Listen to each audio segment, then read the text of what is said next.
Eesh. I pull all sorts of bad animal jokes today about dying animals.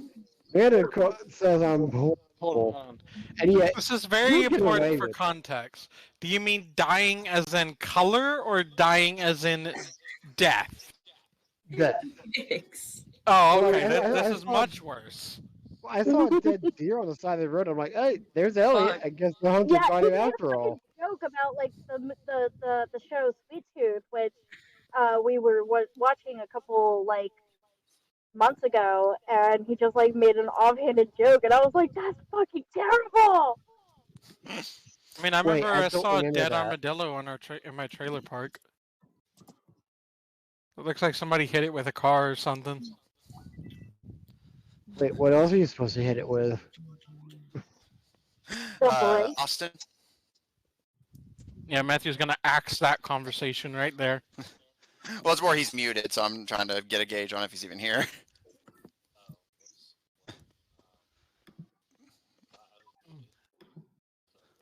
Yeah, okay, I figured. Hello. I guess Hello. you weren't audible. Hello, everyone, and welcome back to D&D&D&D&D campaign number 2 of Black Ink and Blue Blood. Surprise late session, but we're here, and I'm queer.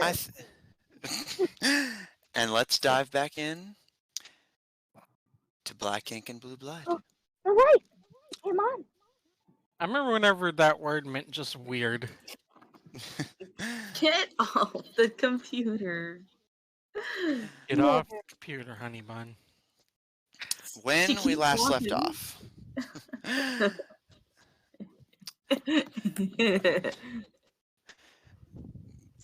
the Tabedra nobles negotiated with their eldest sister, who acted as a claimant to the throne of thieves ahead of Zephyr and the party's candidate, Caleb.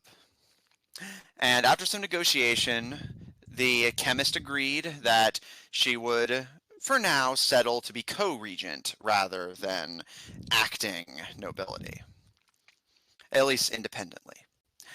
And the party seems to have reached a tentative peace with the Tabedran royal family. However, there is still one obstacle that remains, or rather, a small series. Of course, Caleb cannot truly ascend until the king is dead, and that does not resolve the matter of the strange sleeping curse that its point of origin appears to be at the long-abandoned Tabedra Farms, an abandoned village out in the Sprintwood that has been long abandoned since the Tabedrans made their ascent to nobility. The party gathers supplies, potions, lotions, and poisons in preparation for whatever awaits them in that mysterious farmland. And meanwhile, the party ruminates on information given to them by the long-thought-dead Emperor of Emporia, and as the final preparations are made, if I recall, someone correct me if I'm wrong, I believe it was like late afternoon when we left off. You guys had finished shopping, talked with the Emperor, and ran out to get some supplies, order some potions that should be ready for you by nightfall. And with that, as you guys... I was ready by morning. He said midnight. I was gonna take a nap before we left so I can prepare my spells.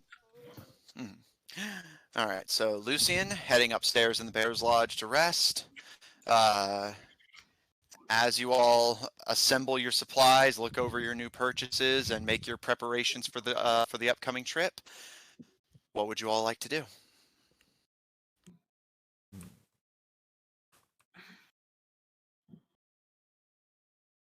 Mostly just get ready, and get a little bit of sleep in before I go to pick up my potions.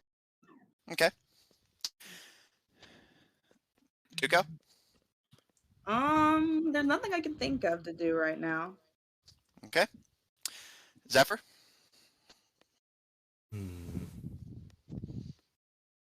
Well, I guess Zephyr will He will relay this to the party so the party knows.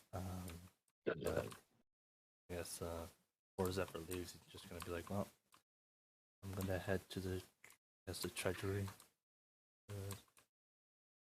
I'm gonna head to the treasury. So I mean, is there a reason other than, the obvious? I mean, If you need money, I can help. no, I'm good. I mean, he is a prince. Yeah, okay. Well, have fun at the treasury. Don't do anything that, well, I was gonna say don't do anything I wouldn't do, but that would probably be the worst option, actually. Just don't do anything that I would do. Yeah, Lucy's just like, not my monkey, not my circus. Goodbye. I'm gonna go to sleep. All right.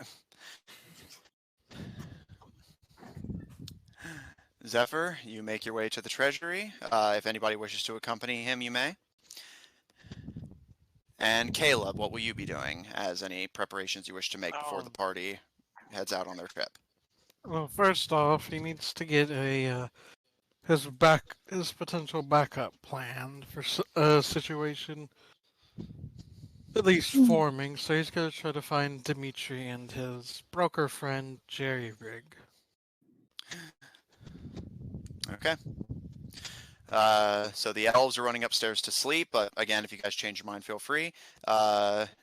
Tuco, if you wish to accompany, Zephyr is heading to the treasury to make an unusual withdrawal. He says he doesn't need money, but he didn't specify what he's looking for. And Caleb's heading into town to implement a also equally mysterious backup plan of his. You don't have to follow either of them, but if you wish to, who do you wish to follow?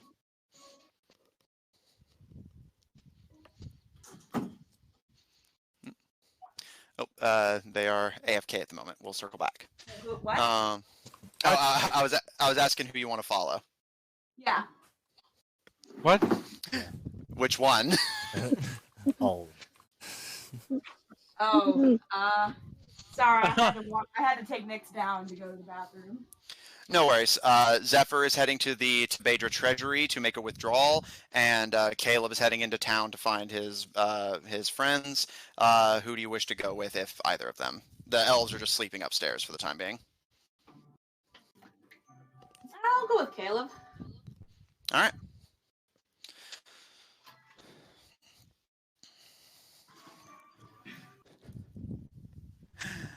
Caleb, Tuco skittering alongside you. The two of you make your way deeper into Rosewick. Not having much in the way of leads, and probably knowing that your boyfriend is not exactly eager to be hunted, rather than spread word of the search, you simply track down to the old hideout you recall your old group using back in the day. A old abandoned barracks building back from when this was still a working fortification that your original friend group had dug out a small, dugout in, both to keep safe from passing eyes and to store any ill-gotten gains. The good old days. Giving a knock against the makeshift-looking door, there's a moment of pause, and you see Dimitri's head, his hair dye still kind of half faded, kind of briefly flash in the window before the door is thrown open and the two of you see Dimitri, and behind him, just kind of sitting around in the room, are the various members of his smuggling ring. He smiles and steps aside, allowing you all entry, and Caleb kind of taking a general look at the two of you. He gives a nod as the door shuts behind you. Thought I recognized the sounds. Caleb, Tuco, welcome to the hideout. I know it's been a while for you. And he pats you on the shoulder, Caleb, before sliding down into the hole dug out in the dirt alongside the others. What you need? Well, I need to discuss something with you and Jerry. I think part of my plan with the royal situation. Yeah, we've been reviewing our options ourselves. Jerry, you paying attention?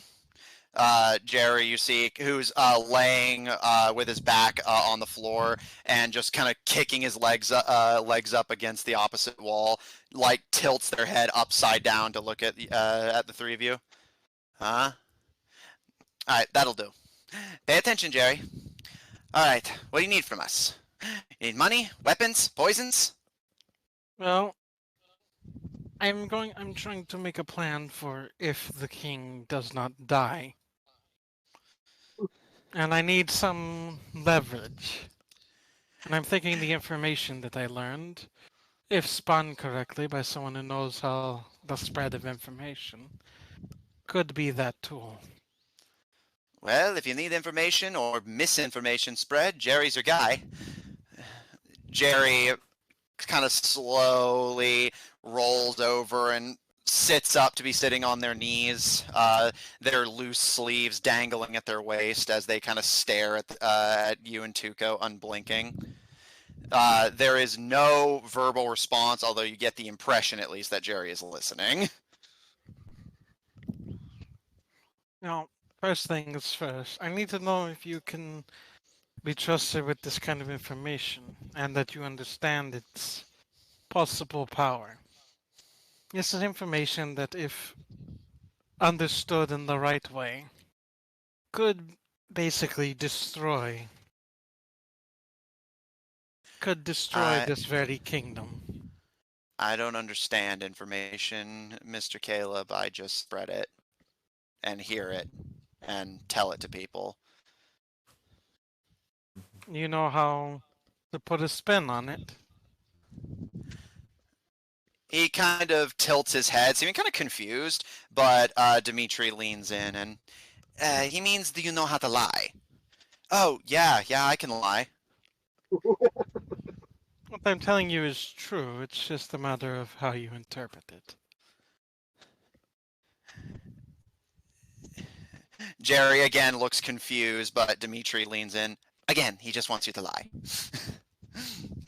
However he understands it. Dimitri kind of gives you a guilty looking smile and pats Jerry on the shoulder.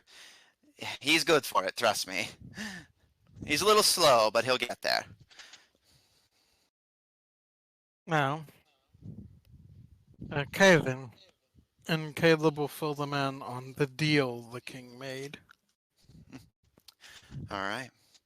Tuco, you listen as Caleb fills Traded- in the... How he traded the lives of his fellow Tabedrans for his own personal gain. The rest of the young smugglers in the chamber all kind of give varying, kind of standoffish reactions. Definitely displeased by the information, although Caleb and Tuco, you both get the impression, displeased but not necessarily surprised. And Dimitri kind of shakes his head as you conclude your tale, and Royals. But I'm sure you could see how the reaction to this information could be very dependent on how it's understood. We are thieves, after all. It's not we do immoral things all the time.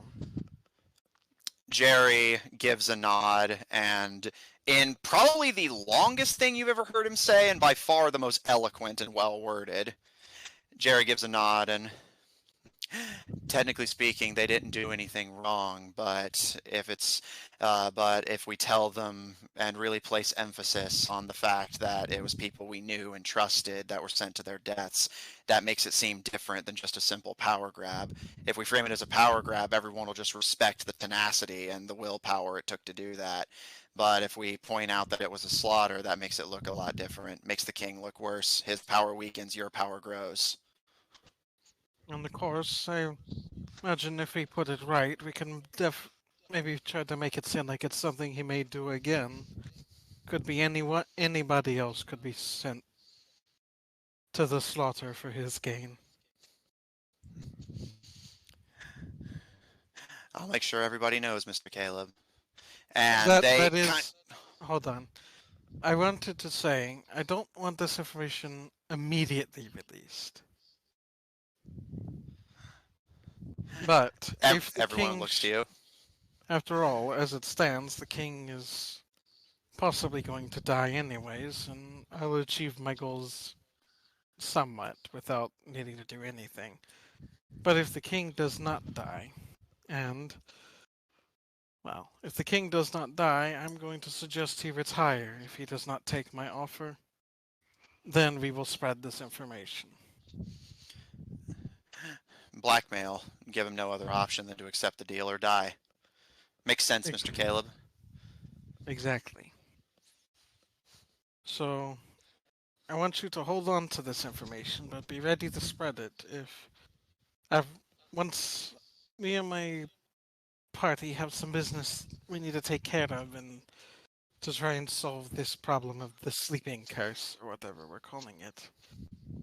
Once we return, it's a matter of seeing what happens with the king. If he survives, then I will tell you that I will go to meet him, and if I do not return from said meeting, or if I come back saying he did not accept my deal,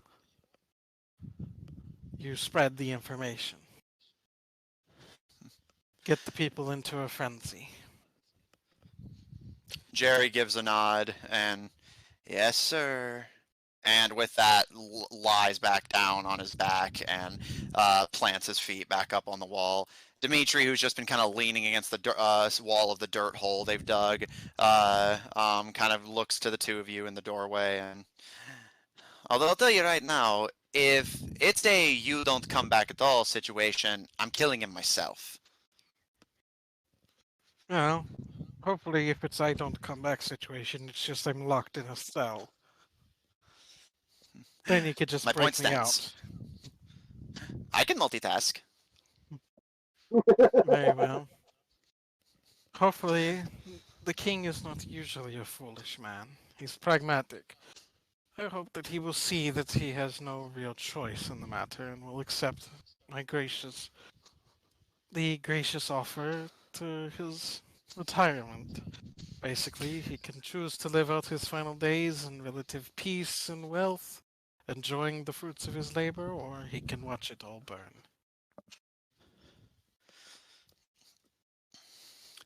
You can hear a few of the gang members snicker at the idea of this being a gracious offer, but Jerry just quietly nods from his position on the floor, and Dimitri crosses their arms and gives you a very kind of tense nod. And you almost get the impression he's more intimidated by the king than he is by whatever's creating this curse. And he puts a hand on your shoulder, Caleb, and be careful there, all right, love? Don't get yourself into any more trouble than you have to. I know it tends to find you and you tend to find it, but maybe stop doing some finding for a while. Once this situation is resolved and I can do the things I need to do, trust me, I'm going to be I'm going to not be playing too many political games for a while. He just gives you a smile and nods his head, although to both of your surprise, seemingly, Jerry pipes up from the opposite wall. Doesn't matter if you want to play, you have to. Well, then I'll play only as much as I have to. Jerry gives a small nod, and Dimitri, again, seeming a little off-put, but nods and claps you on... oh, yeah, just... I know you can handle whatever monster's putting people to sleep. Honestly, if putting people to sleep's the worst it can do, what's to be afraid of? I'm more worried about you going directly against the king. Less about him and more about, well, I know you probably don't think of her like this, but your mother? I honestly think she could be important. She values the king's life over everything else. She doesn't care about her title as queen. If I can That's the convince problem. her that If I can convince her that it is in the king's best interest to call it quits in this regard, I don't think she would stop at anything to convince him. Maybe. I'm more worried that if your dad disagrees with you, there's not going to be any changing her mind. You know how she is. Hmm. Does Caleb think of any time where the queen has maybe convinced the king against something because it wouldn't have been in his best interest? Roll history. History. Let me pull up my sheet real quick. Loading. History +6. I'm actually proficient in history. Caleb is good at remembering things. Nerd. Dirty 20. You do recall that she would frequently, she does have her disagreements with him. She will advise him against things. However, while the king, you do know him to certainly respect her word, you genuinely can't really recall a time where, if he had his mind set on something, you can't recall a time, and you're pretty certain it's never happened, where he would be convinced of something, she would be convinced of something else, disagree with him out loud in her own way, and actually get him to change course. While she has been known to hold a certainly enough sway to persuade him to different courses of action, that's more in scenarios where he was just kind of indifferent to the outcome. As far as you can ever remember, if your father had his mind set on something, the queen would simply fall in line, even if you knew she disagreed with it, because he would never change his mind for her.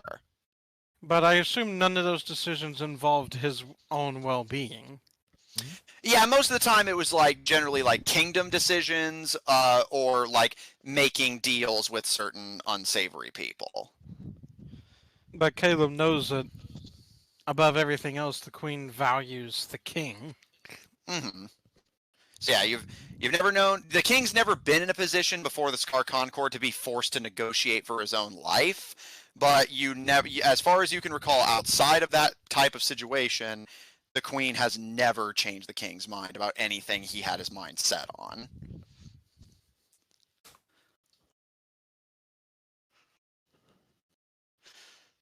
Look, I trust you. I just want you to be careful. You know how these kind of people are. Yeah. Hopefully, with the stakes so high, the queen will see that fighting is not the best option. I After hope all, so. she's quite capable, but she can only hold so many people off. Let's hope age slowed her down a little bit. And try not to forget about us whenever you get up there, alright? No, I'm already trying to think of some ideas. It is rather problematic that we're all so young, so it would look kind of suspicious if I just immediately put you all into positions. Oh, I'm not interested in being a consort or anything. Although, now that I say it out loud, but honestly, if you can just clear my name and maybe slip some coinage my way, I'll be more than happy to serve you, my liege. And he drips that with sarcasm, although you can see him give you a playful wink as he bows. But there's maybe another thing I could talk to Larry about, though. What would you want for the help that you have given if I become king? If This I can become actually seems to king, I surprise can him. I will at least guarantee you I will do everything in my power to make it happen.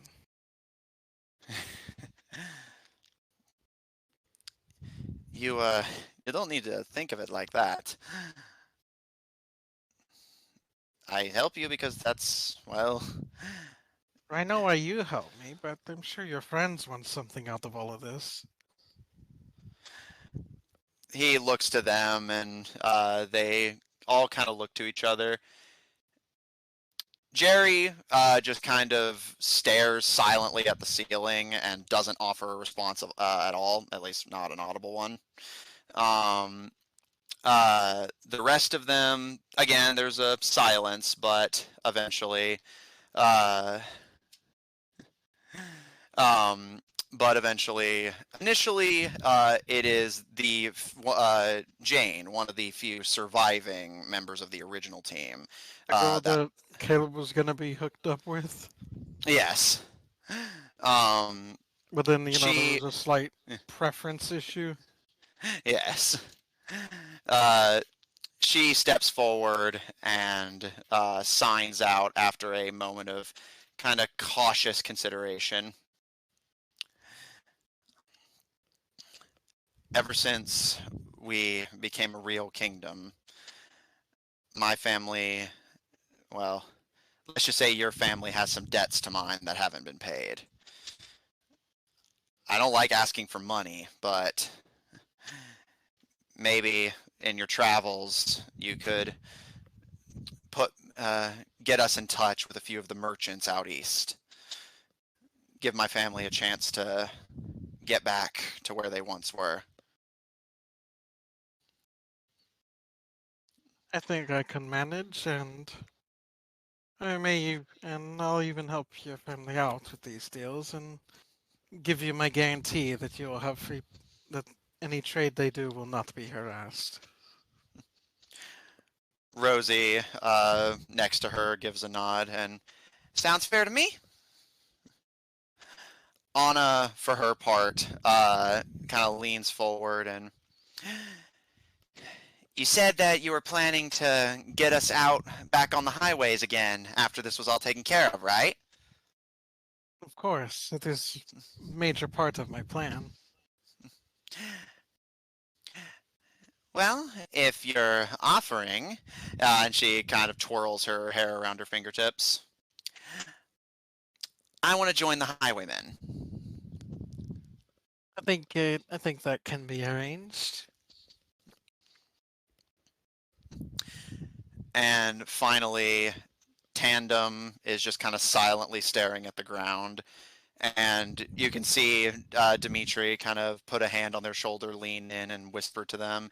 The two of them have a low, whispered conversation before giving a nod. And I know it's kind of an odd request, but back before your family took it over, that castle of yours used to be a church back in the day. Would you be willing to at least open up parts of it to people in this area who are still devout? I think something can definitely be arranged. If not something like that, maybe something new can be built. Tandem gives a nod, and you can, Tuco, you can just make out a small smile across their face. Well, if everyone's happy, and everyone gives a nod of assent. I was saying, if you think of anything, Jerry, just let me know. My work is its own reward. Oh, maybe I can get you on a track to being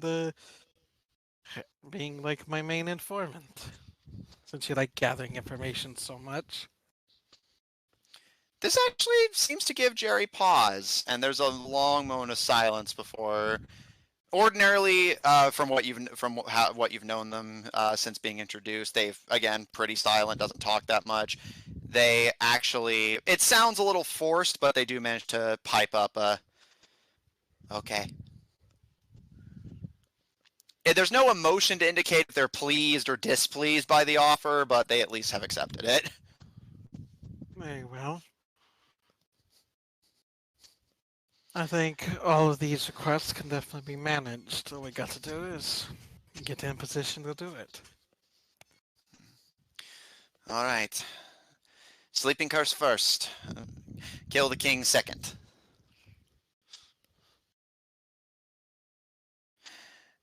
You and your friends stay safe out there. And he, Dimitri, kind of lightly tugs you by the collar and plants a kiss on your cheek, and pats you on the shoulder, Tuco. Give my regards to the rest. Try to all come back in one piece, all right? Yeah, we'll make a good effort of it.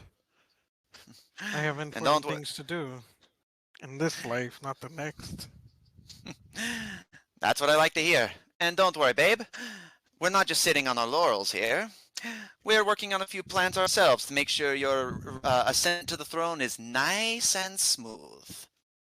What do you got? It's a surprise. And he gives you a wink. It may be useful for me to know what is going on so I don't accidentally get in the way.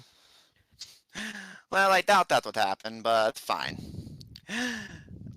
Truth is, I've had everyone here quietly spreading the word on things, making sure everyone in the kingdom's up to date.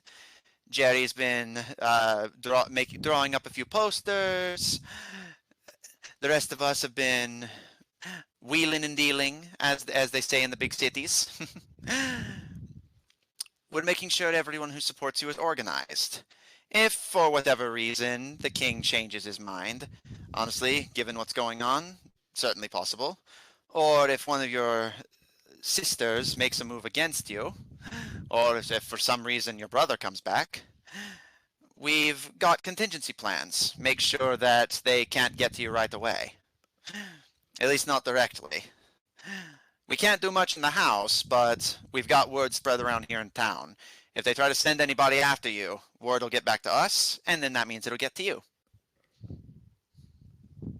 That is very good. Let me know if you find anything. As it stands, me and Summer are supposed to have an agreement. Yeah, but you know how nobles are. Even an agreement sealed in blood is negotiable. Yes. So if she does anything to renege on her deal, let me know. I promise. Because I assure you, I will not be the one to do so. Well, my contingency plans don't account for you, so I've done the best I can do. And he throws up his hands in mock surrender.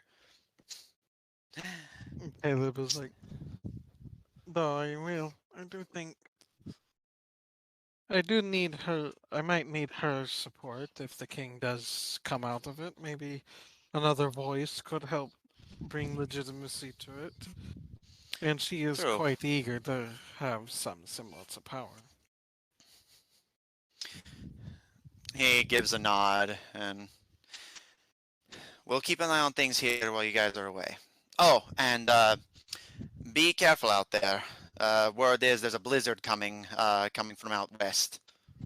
Oh, of course there is.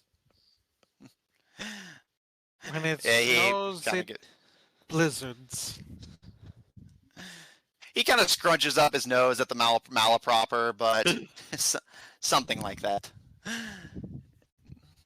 I'm sure you guys will be fine. You're probably no stranger to traveling in harsh conditions, but thought it was forewarned is foreweathered. Yeah. I appreciate the warning. Though it does occur to me, if I have to go to my backup plan with dealing with the king, it's probably going to be very difficult to stop her from getting caught up in it. You know how these things go when kings have a fall from grace. Yeah, frankly, my hopes aren't high that this is going to be a smooth transition, but it's a transition nonetheless. Well, I'm going to go see if I can't speak with Summer real quick about some finer details of our deal. And then I have some stuff I need to get to be prepared for our journey. Apparently the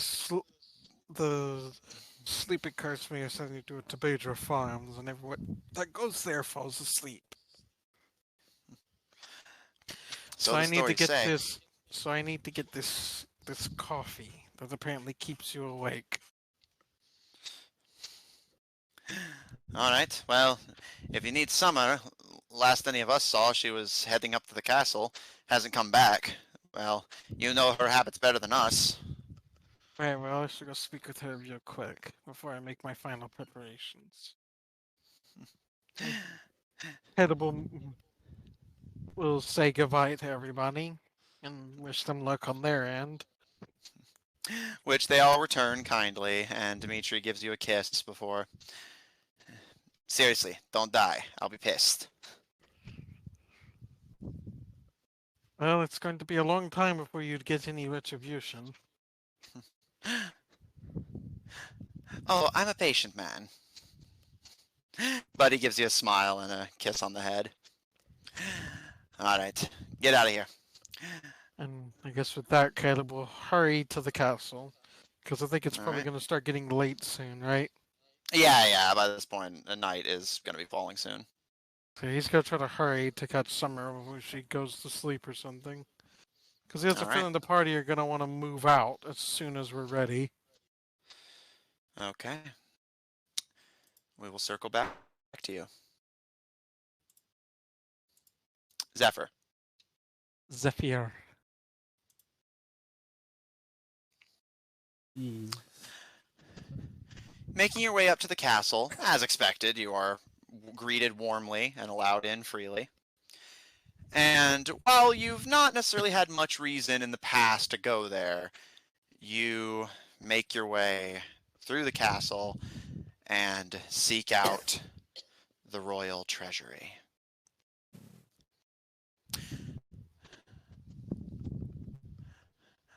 Located in a small secret offshoot area of the cellar that you guys had taken the secret tunnel through. You make your way down, and as you start searching around to find the hidden switch in the shelves that will reveal the treasury room, you hear some footsteps coming down the cellar, and you did expect this. The treasury is usually watched over carefully. Looking up, you see a half-orc member of the castle staff. One you recognize, having seen around very frequently since you were young. A half-orc man, head covered in a brown cloak, kind of muddy greenish-brown colors. His clothes are humble, although it definitely looks like he came from a potentially monastic origin. He's been here at the castle as long as you can remember, and from the stories you can remember hearing, he may have lived here even before the Tabedrans did. But he descends down the stairs and speaks in a low, kind of gruff voice. You're more focused on the movement of his tusk-filled mouth and the gleaming yellow eyes, darkened by the hood of the cloak. Is there something you seek, young master?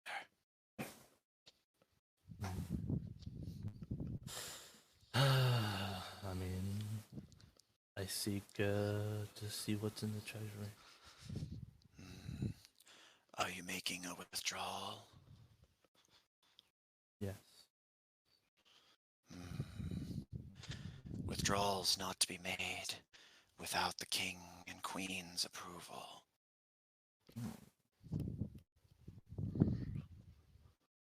Well, if you, I don't know if you know this, but there's a new acting king, and I can probably assume that they'll be fine with this. You need me to come back? Roll with him? persuasion. Persuasion. Decent at that. I'm decent. No, What's I'm not. decent? +1, super decent. Yeah. 3. He shakes his head and, apologies, young master. No withdrawals without approval.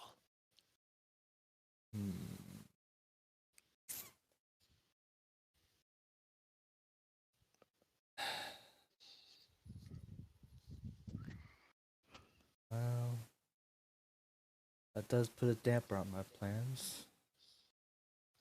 My apologies, young master. If you like, I can fetch the queen.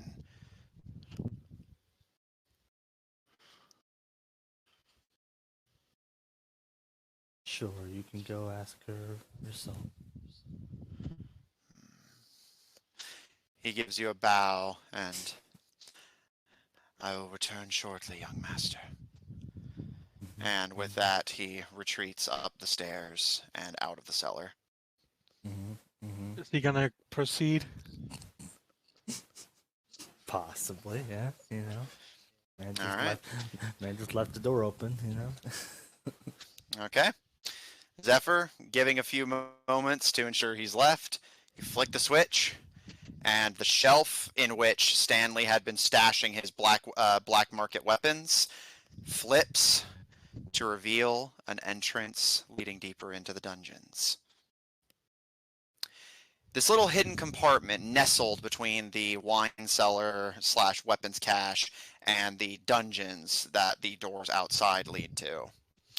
You make your way into this small, dusty, cramped little nook and find yourself in the Tabedran treasury.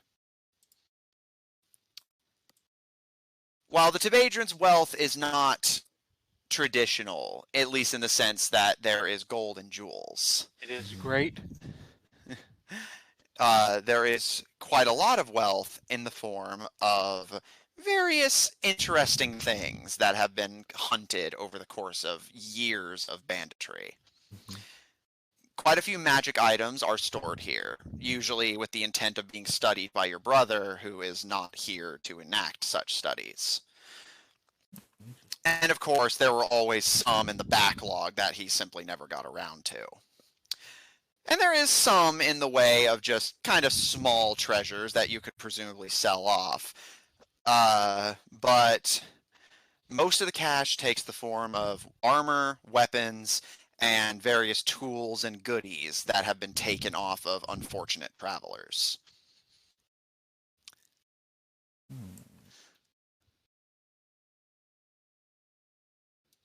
I guess Zephyr will kind of just roam around, gathering some goodies.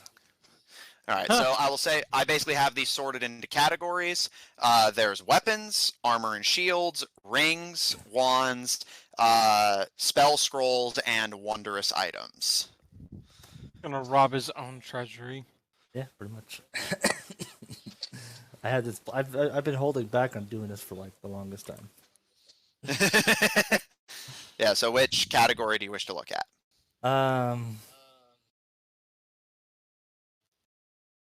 Rings. Also, to be fair, Lucian, Zephyr literally offered that you could come along, and you said no. Yeah, you said no. Well, I think everyone thought that was just only gold. A little bit of confusion. But no. They're bandits. They don't get necessarily gold. And even if they do, they would use it much faster than they get it. Most of the value they have is in the form of shit like this. Zephyr, looking through the collection, you see that there are 4 rings on display. You do not necessarily know what each of these do. However, you see one of them is a simple-looking golden ring, although it has writing in what appears to be Orcish lining the belt. You see a small ring that appears to be a kind of blackish color with a red outline, with a language that appears to be Halfling. A simple kind of stony gray ring, and a gleaming silvery one that, despite the dankness of this little chamber, appears completely unblemished by the environment. There are a lot of the good shit. Is that why it's so dank? No, it's dank as in damp.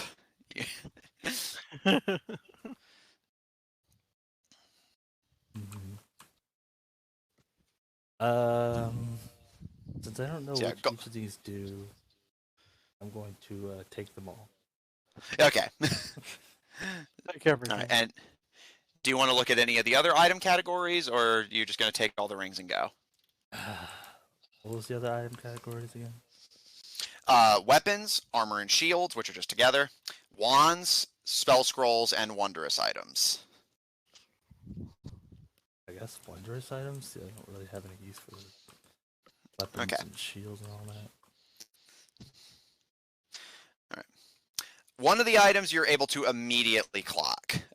It appears to be a cloak of elven kind, very similar to the one that I believe. I know Caleb has used one. I don't know if you've used one in the past, but I know Caleb has. So you definitely recognize a cloak of elven kind at this point. Is it Caleb? I thought it was I Caleb. think I had elven boots. Yeah, you have elven. Oh, maybe It that's- was Lucian who had it. Oh yeah, no, that's what I was the thinking of. beginning Sorry, the I was campaign. thinking of Caleb's elven boots. My apologies. But yeah, you see a cloak that looks very similar to the one Lucian often wears when traveling. It is of elvish make, likely stolen from an elf much like Lucian. The other items which you don't recognize appear to be you see a belt hanging on a hook. You see two other cloaks in addition to the elven kind one. One that is this kind of dark, kind of blackish blue, and one that is a stony gray matching the ring. You see a pair of goggles that have these kind of odd eyes to them. Rather than just simple, straightforward goggles, it's goggles that have a rotating kind of crank mechanism with 3 different eyepieces of varying sizes. You see a dark blue headband with a silver plaque with writing on it that you don't recognize the typeface. It doesn't match the writing of any species you know, so it's likely just foreign. You see a small kind of dark brown vest that is kind of made of this odd chitinous material. And that is all the wondrous items you see. Titan. Saddening.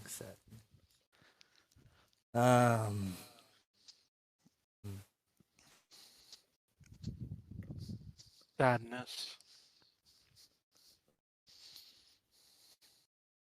Let's see something.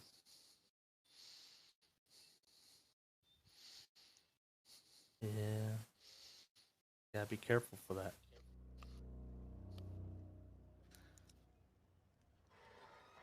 I'll take the I'll definitely take the cloak that is matching mine.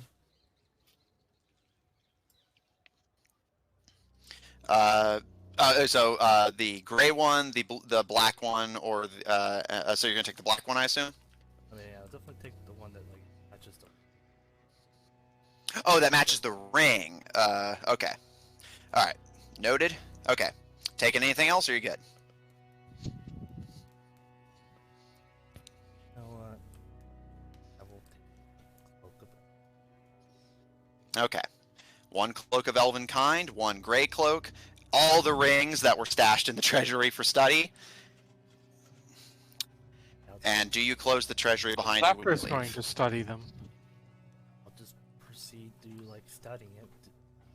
I'm just doing what my brother, what he wants. Yeah. Field study. It's for his sake, really. Yeah, he'll. So he won't be overworked. Clean the thing behind. Okay. Zephyr, you make your way out, flick the switch, and the treasury is hidden away once again. However, you have several rings and cloaks thrown over your shoulder in a bundle to show for it. And do you have any further business in the castle, or are you just going to make your way out?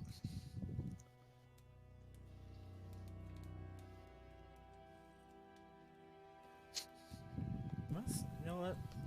'Cause I think I'm curious to see what happens. Let's just stay for the guard to come back.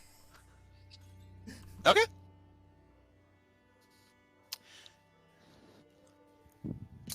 Caleb?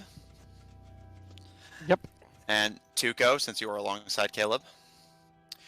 The two of you make your way up the hill and to Castle Rosewick.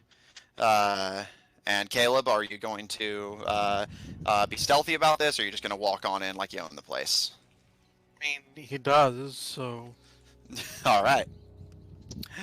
Tuco, you and your companion are given a quite literally royal welcome as the guards allow you freely to pass into the castle. As you do so, the two of you see a half-orc man in the muddy-colored clothes, kind of limp past Remember his the. name? I will say, since you said you were, pretty close with the staff here, you recall that while he didn't use his name too often, he's always been a rather, let's call him a reclusive man. He always identified himself to you as Morris. Hey, Morris. How's the vault been? Well protected.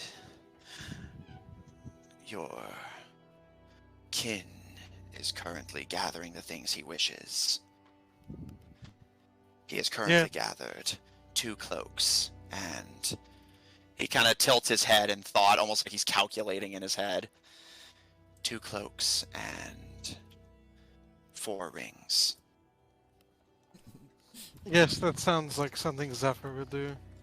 Are any of them dangerous?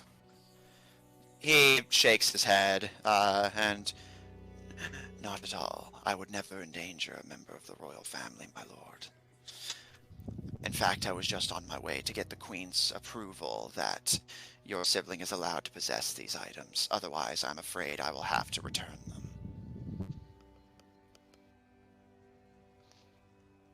I believe it is the king or queen that can say, right? He gives a nod. Yes, but unfortunately the king is not of sound mind and body, ergo is no longer eligible for permission to take from the vault. Well, I have the ring, so does my word count for anything? He shakes his head, and you are not the acting ruler, and there is conflict of interest in allowing you to take from the vault, young master. Very well. However, if you wish, I can seek the Queen's permission to allow you entry into the vault as well. I'm not talking about myself. I was thinking about helping Zephyr out a little bit, but if you must speak to the queen about it, then I will not stop you. He gives you a bow, and very well. Thank you, young master. And he gives you a bow, Tuco. And greetings to you, Slitherite Adept. You as well. With that, he turns and limps down the hall towards the royal bedchambers. Oh, can Caleb ask one of the guards if they know where Summer is? On being asked, one of the nearby guards gives you a quick nod. You know the name of these guards? I mean, I do have them listed. Sorry, I misunderstood the question. Yes, this particular guard's name is Tristan. He kind of. Would you happen to know where Summer is, Tristan? Yes. She and Princess Haleli have made their way into the cellars. They are currently prepping the dungeons for the king's potential treatment should a cure be discovered. Very well. How's the watch been? Currently uneventful, although Morris passing by tells me someone must be in the vaults. Guessing that's your brother since you're here. It is very possible. You know how he is. He gives a smile, and it seems to be more of like a fond, playful one than a truly ill-intended one. Of course.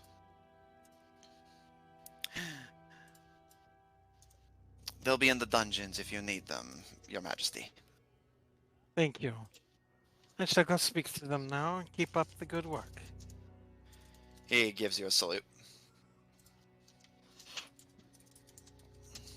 Caleb will make his way down there. Tuco, Caleb, two of you make your way out into the backyard.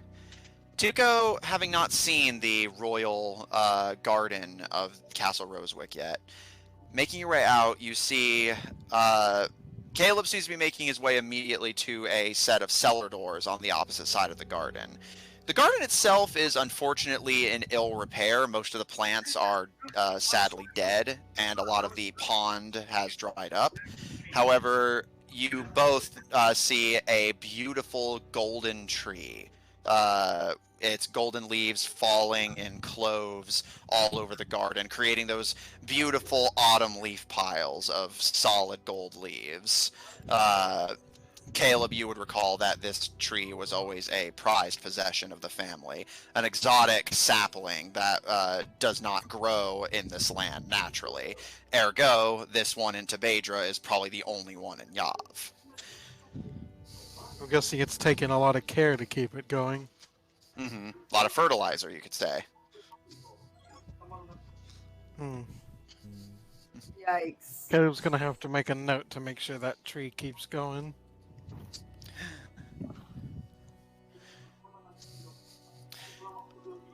Caleb, as you make your way to the opposite side of the garden and throw open the cellar doors, the two of you descend down into the dungeons of Castle Rosewick.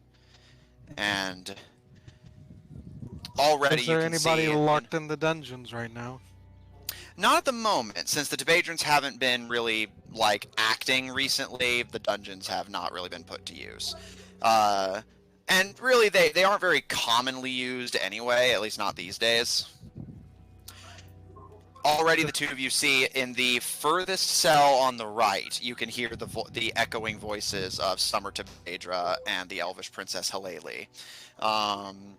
And on hearing the cellar door shut... Oh.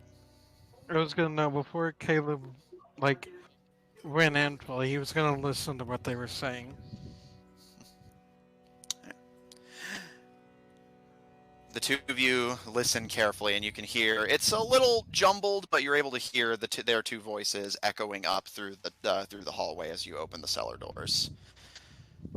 Are you absolutely sure this is necessary? My father is not an animal. Oh, you say that now, but you've seen what this stuff does to people. You were there at the ball, weren't you? I'm afraid this is rather necessary, Princess. And I'm not exactly eager to get my throat cut by a monster bleeding black. Understand me? Yes, I understand. And you're sure this cure of yours will work? I'm positive. I've used it before.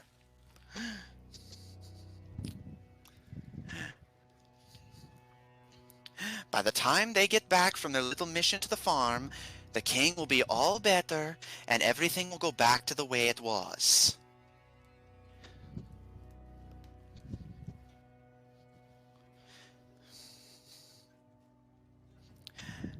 Silence falls, although you can hear the rattling of chains as something down in the dungeons is being prepared. Well, I guess with that, Caleb will fully head in. Caleb, Tuco, as the two of you make your way down and the cellar doors shut, that gets their attention, although conversation is long halted. Summer leans her head out of the cell door on the farthest right, and her eyes kind of glint in recognition as she speaks to, presumably, Princess Haleli in the cell out of view from you. It's just my brother. 1 second. She steps out of the cell, and you can see she's taking off a pair of gloves that have this kind of ashy black substance all over them. And as she takes the gloves off, she approaches the two of you. She gives you a nod, Tuco, and turns her head to you, Caleb. Yes? I wanted to discuss a few things about the arrangement. Yeah? What's up? No. First things first, I feel like we should have something in place in case Father does get better. Unless you intend to wait a little longer for your position. She doesn't respond initially, but you see her eyes glint as she's definitely listening, although she does not immediately respond to you. No. I was going to say that if he does recover, that maybe the two of us could try to convince him that maybe it is time for him to enjoy his later years, rather than toil away as king until the day he dies. Trying to convince him to retire. It is a very dangerous world right now. He might be better. It might better suit him, allowing him to enjoy everything he's built. And I think it may be about time for maybe the younger generation to lead us forward into these troubling times. She initially seems doubtful, but you can see the glint of potential in her eyes as she carefully calculates what's more important to her, the throne or her father. Roll persuasion. Alright. Persuasion. Persuasion. I'm actually proficient in persuasion.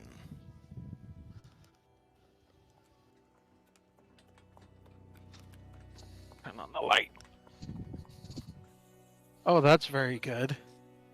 So plus 6 would be 25. Okay. So, we fix him, and you said you can fix him. Or at least that's what Mother says. And I'm sure between what you two are working on and maybe what Zephyr has learned, I'm sure one of those are bound to be a solution.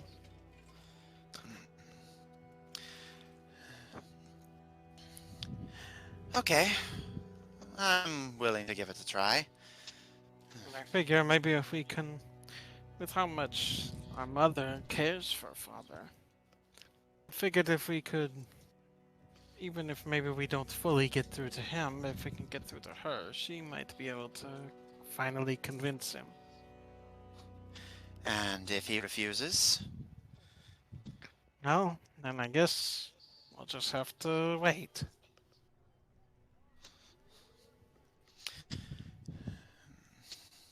It would be unfortunate, but I'm hoping that this. But I'm hoping that, Father's not a foolish man. He can see the dangers building up around him, and he can see what has already happened to him. I'm sure if we present the right argument, he will see the reason in it.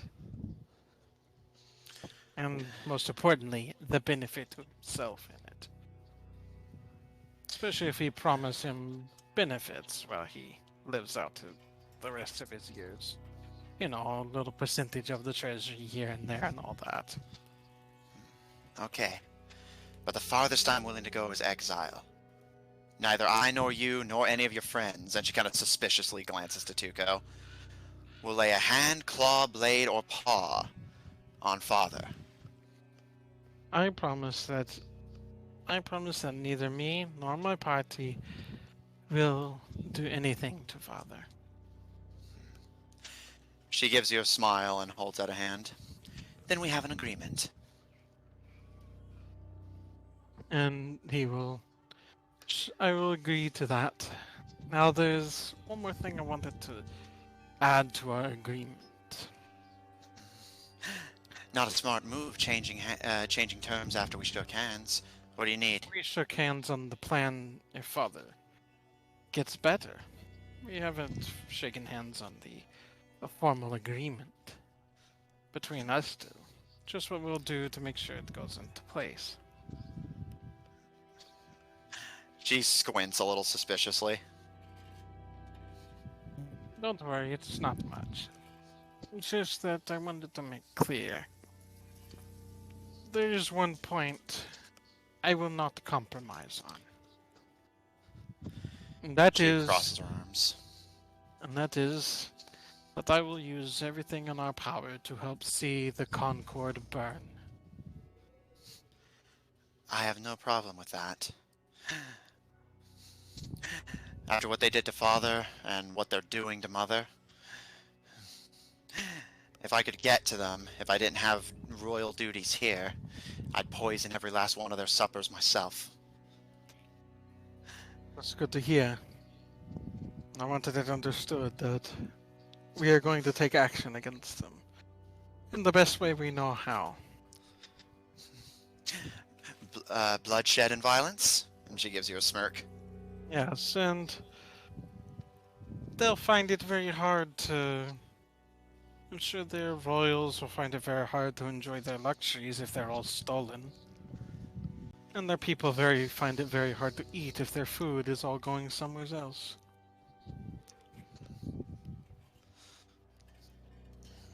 Alright. I can agree to that. This place needs more resources coming in anyway. And I'm assuming that from what you've told me, you planned for us to join the Western Alliance. So we're going to need the extra income anyway. Some of our best targets are now off the list. We're gonna have to find new ones. I think the Concord's members will make very good targets. Then we have a deal. Good. The general was already informed of the plan. He had talked to me before you came storming up. Yeah, I saw him stomping his way out while I was on the way. So he is already aware of the current plan. And he's pretty much given his blessing to it. Though if we're going to send him out, we may need to find someone new to cover things here. She kind of taps her foot impatiently, but... Well, I'm certainly willing to look after things, and if I'm busy, I suppose we can trust Haleli to look after things only while we're unable to do so ourselves. Of course. But, I mean, like a general in charge of the defense, like we had before the unfortunate incident. She kind of glances into the cell where you can still hear Haleli rattling chains and gives you a smirk. Unfortunate indeed. While you're away, Haleli's overseeing the prep for the surgery. I suppose I can find time to assign a new general with Mother's blessing. Wonder who might be good candidates. We'll have to find somebody who's as loyal as a Tabedra ever gets. Yeah, so if there's one thing Tabedrans are loyal to, it is definitely coin. She gives you a smirk and a nod. Don't worry, I speak their language. I'll see what we have in the treasury and go from there. She ties her hair back and starts to, like, actually tie it fully, seeming like she's getting ready for some sort of process. Is that all you need? Yes, I just wanted to work out some of those finer details. Good. Well, if that's all you needed, then off with you. And I expect by the time I see you again, the curse will be dealt with. Oh. Either the curse will be dealt with, or you'll never see me again, which, that means you don't have to share. I'll keep my fingers crossed. And with that, she turns and starts heading back to the cell, although it is lost on neither you nor Tuco that she did not specify which scenario she is holding out hope for. Oh, yeah, babe. Taylor just says, I understand.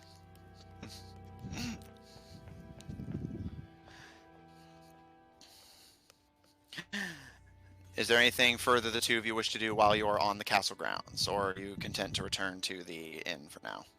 Yeah, Caleb's gonna go ahead and leave, but he's gonna see if any of the Tabedran merchants have this stuff called coffee.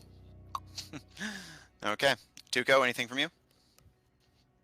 No, I'm good. Since Okay. Caleb learned how to make it, I believe, right? You learned like the bare bones basics. You know that it's a simple process, although you do not know the detailed logistics of it. As long as he can make something functional. Yeah. Zephyr? He makes decaf. That would be impressive. Considering natural coffee beans already have caffeine in them. He said impressive, not realistic. That's why I said impressive. That's why I said that'd be an impressive feat. Yeah, that's what I'm saying.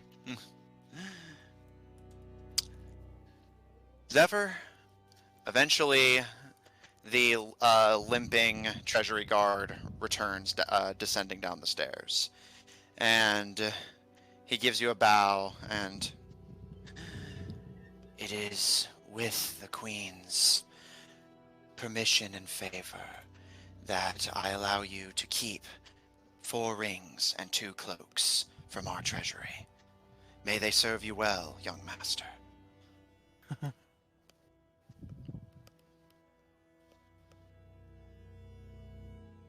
Guess, may I ask how you would know this? A security measure, young master. And he pulls a small, kind of humble-looking iron medallion that has a symbol of an eye on it. A scrying spell placed on the contents of the vault. I know when they are removed. And if you'll beg my pardon, young master, I'm well aware of your sticky fingers.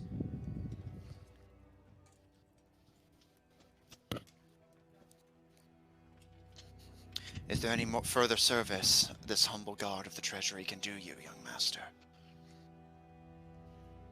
No. With the items. May they serve you better than their previous bearers. I assure you they will. Then I wish you the best of luck on your mission, young master. May you return to these noble halls safe and whole.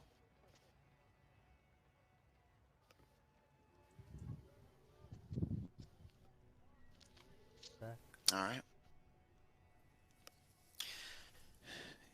Zephyr, as you ascend from the cellar and start making your way back into town, you actually see Caleb and Tuco making their way out as well, exiting from the gardens. And the 3 of you are able to take the same general path downhill back into town. Caleb, asking around, unfortunately, given its somewhat exotic nature, given that the first place you found it was the Underdark, nobody here is really aware of what you're asking for. However, quite a few people, presumably misunderstanding what you're saying when you say, like, essentially a powder that keeps you awake. A few people do offer you smelling salts, but that is the extent of what Tabedra can offer you in the realm of caffeinated powder. Damn. How are we gonna do this? Hey, Tuko, do you know how to cook anything up that can keep people awake?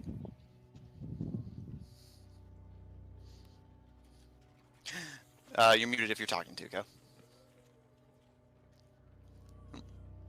Nope. They must have AFK'd for a minute. We'll circle back. Tuko has passed out already. Alright. Just quick side note, does anyone else have any just urgent business they wish to perform? There was one other thing I wanted to look at. What's that? I wanted to go and see if I could find something to help, like with a shield or something.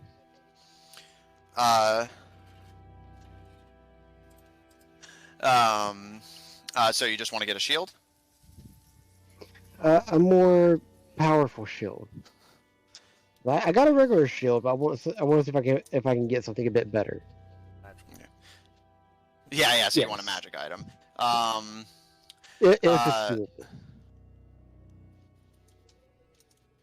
Unfortunately, most of the magic items in Tabedra, as mentioned, are kept in the treasury, so you do not have access to +1 or higher shields.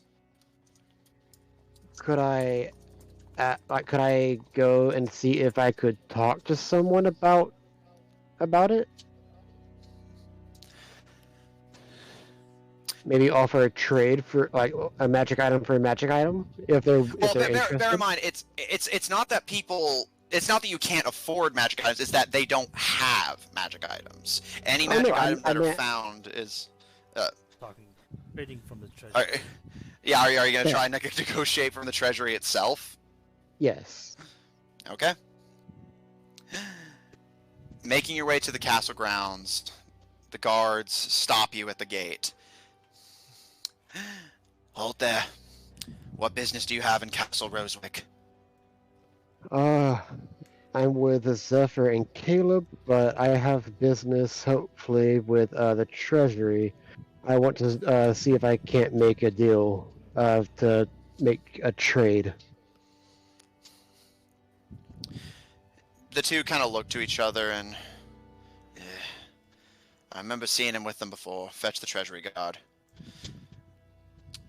The other guard runs inside the castle. You're left waiting with this guard for several minutes before the same hunched, limping half-orc peers through the doors. I'm a lot of mileage out of this character today. Yeah, I wasn't expecting that, honestly. I just knew Zephyr was going to hit the treasury, so I was like, okay, let's figure out who's guarding it and what he's capable of. What business do you have with the royal treasures? Well, I'm hoping to find something that can help make me harder to be hit. I'm willing to make a trade if y'all have what I'm looking for. You can see the gleaming golden eyes squint harshly. You are not blessed by her ladyship. I will not part with these items, not to you. What if you asked her? Like, she's seen me before,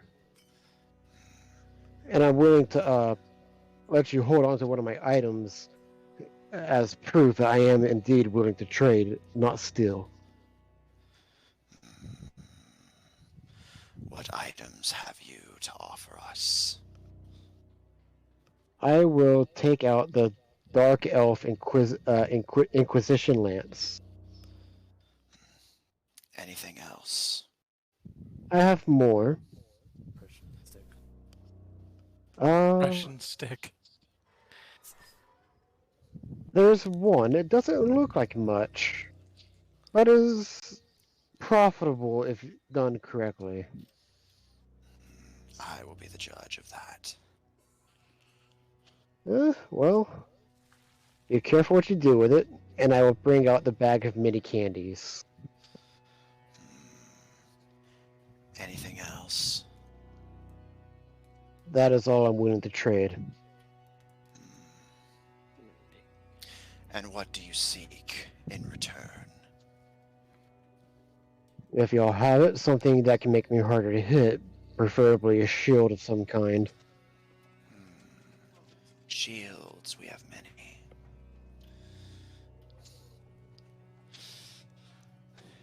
Make a persuasion check. Oh boy. Let's see.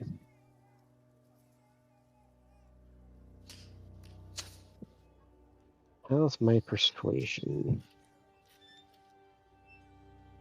Well, it's not horrible.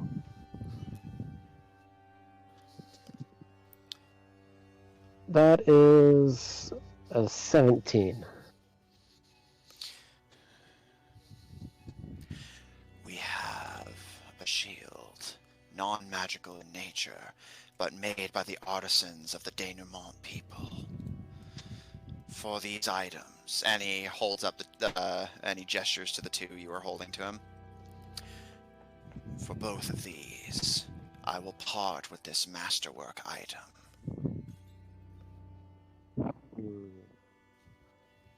Do I know of this kind of shield and if it's worth the trade that he's offering? Make a history check.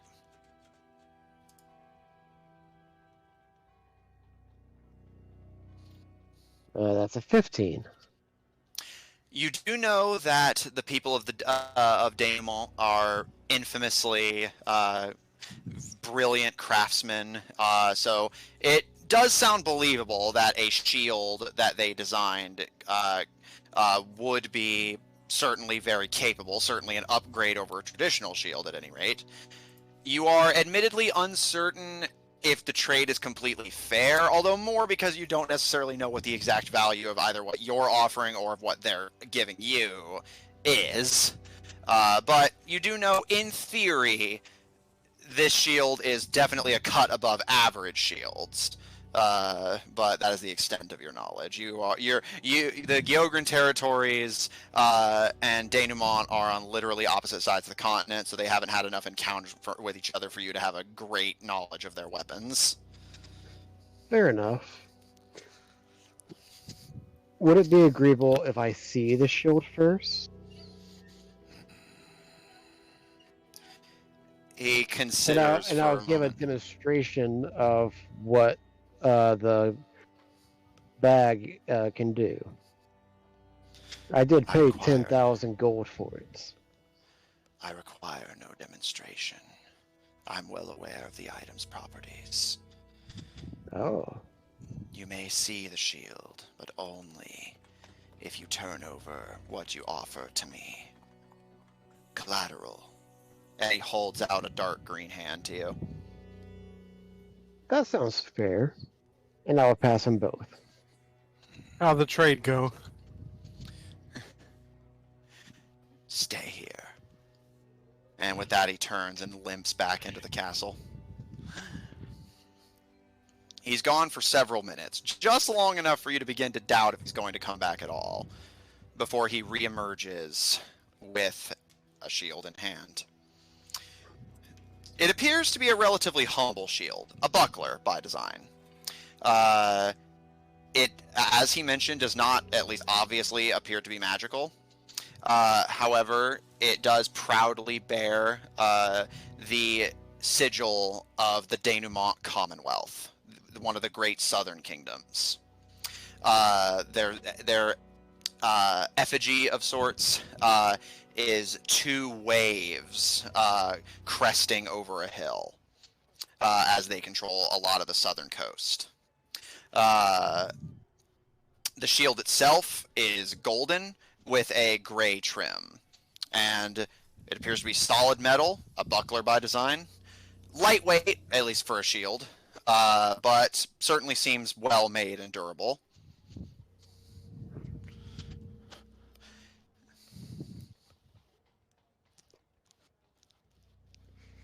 Okay. He will accept it.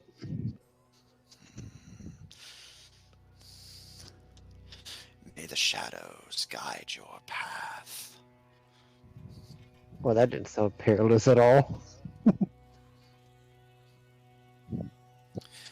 You remove one Dark Elf Inquisition Lance and one bag of mini candies, and in its place, you may add a +1 shield. Okay. Probably for the best that he got rid of those candies.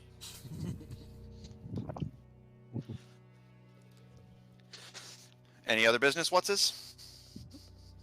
Just picking up the potions. Okay.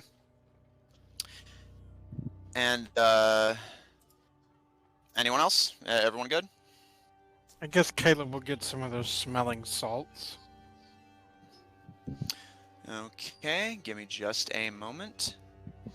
While I'm pulling up the prices for that, Zephyr, I heard you go, anything from you? Yeah, I'm good. Okay. Lucian, you good other than sleeping? I'll go ahead. You said that we couldn't find any coffee, right? Yeah, no luck, unfortunately. Caleb's just picking up some smelling salts, which will serve a similar function, just less elegantly. No, I think I'm okay. Because we have a whole jug of just, coffee beans. Did I learn how to make them? You know, like that very basic prep, but you don't know the essentially you don't know the like extent of like you wouldn't know how to make it from scratch. You just know how to like you essentially know how to make instant coffee. You know what I mean? Can I try to make some? Do you have coffee left over in your inventory?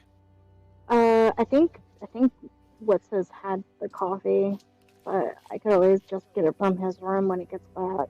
I mean, to be fair, the elves are unaffected. Yeah, but Yeah, but coffee. Lucian's an addict.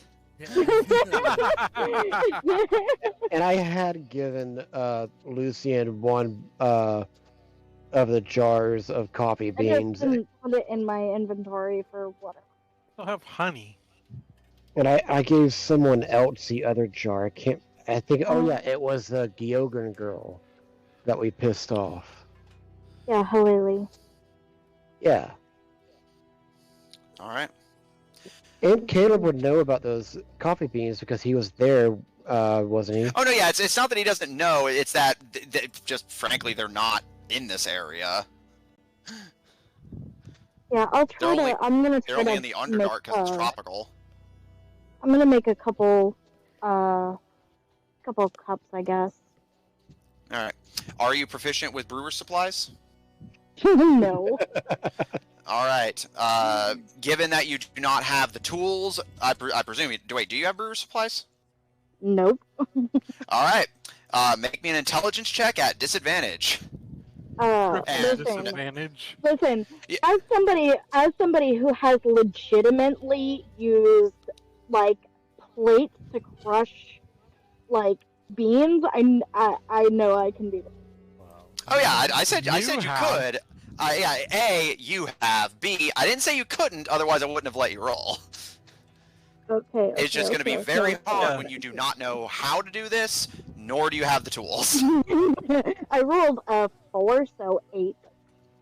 All right.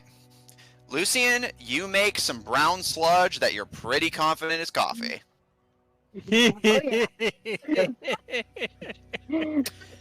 Close enough. And Man, what I would Caleb- do to be a fly on the wall when she tries it.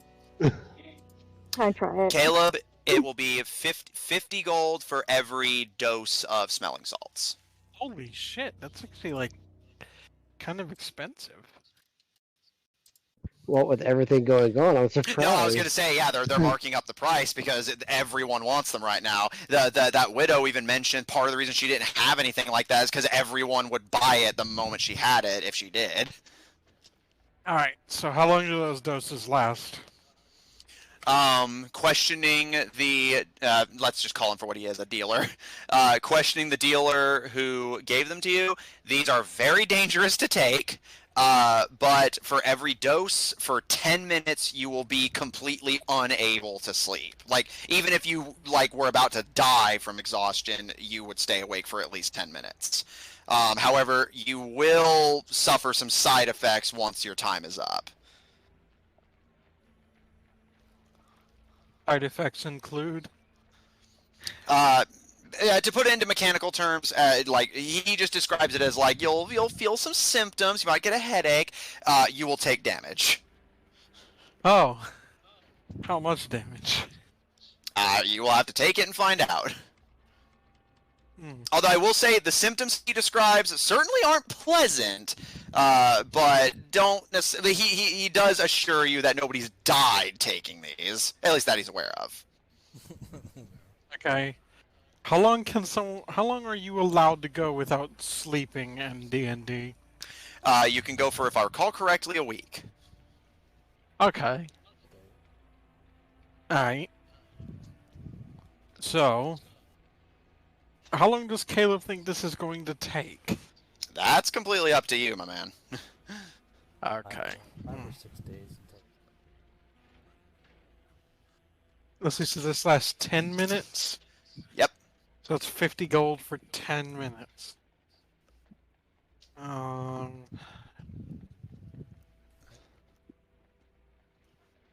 How many minutes in a day?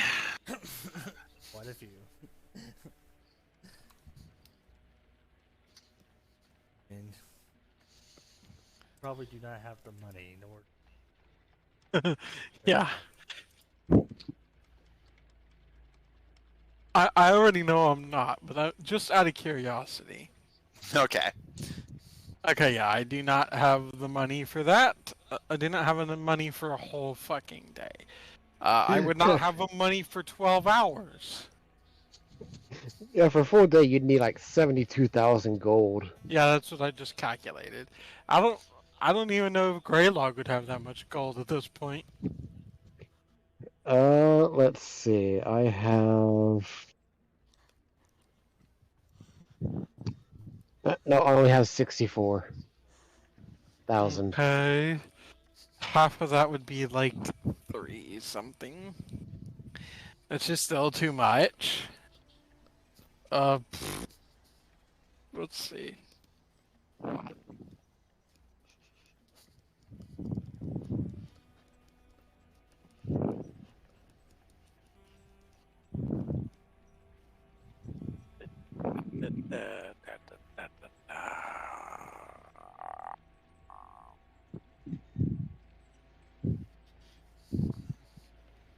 I can't remember. Let's see, Was they're he 10 there minutes. when Yeah. I was at the apothecary? I I don't don't think so. think so. It was me.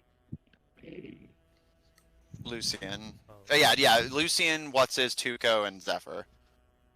Oh, Let's see, so oh yeah. Six. Let's see, so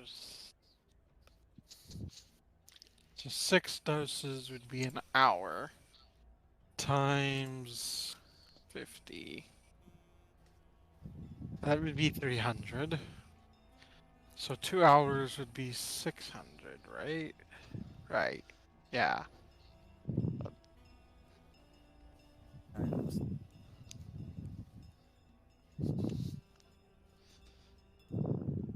How big is Tabedra Farms?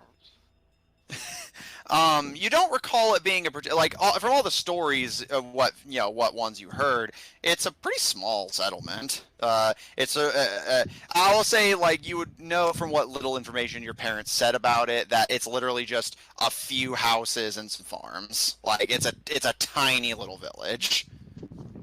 So, like, it's reasonable that we wouldn't need to spend, like, too long there to have searched the entire place. In theory. Like, I will point out, we also know exactly what this creature is. Oh, yeah, we do? It's in the, or at least, as far as we know, we were told by that like golden guy, or whatever the heck.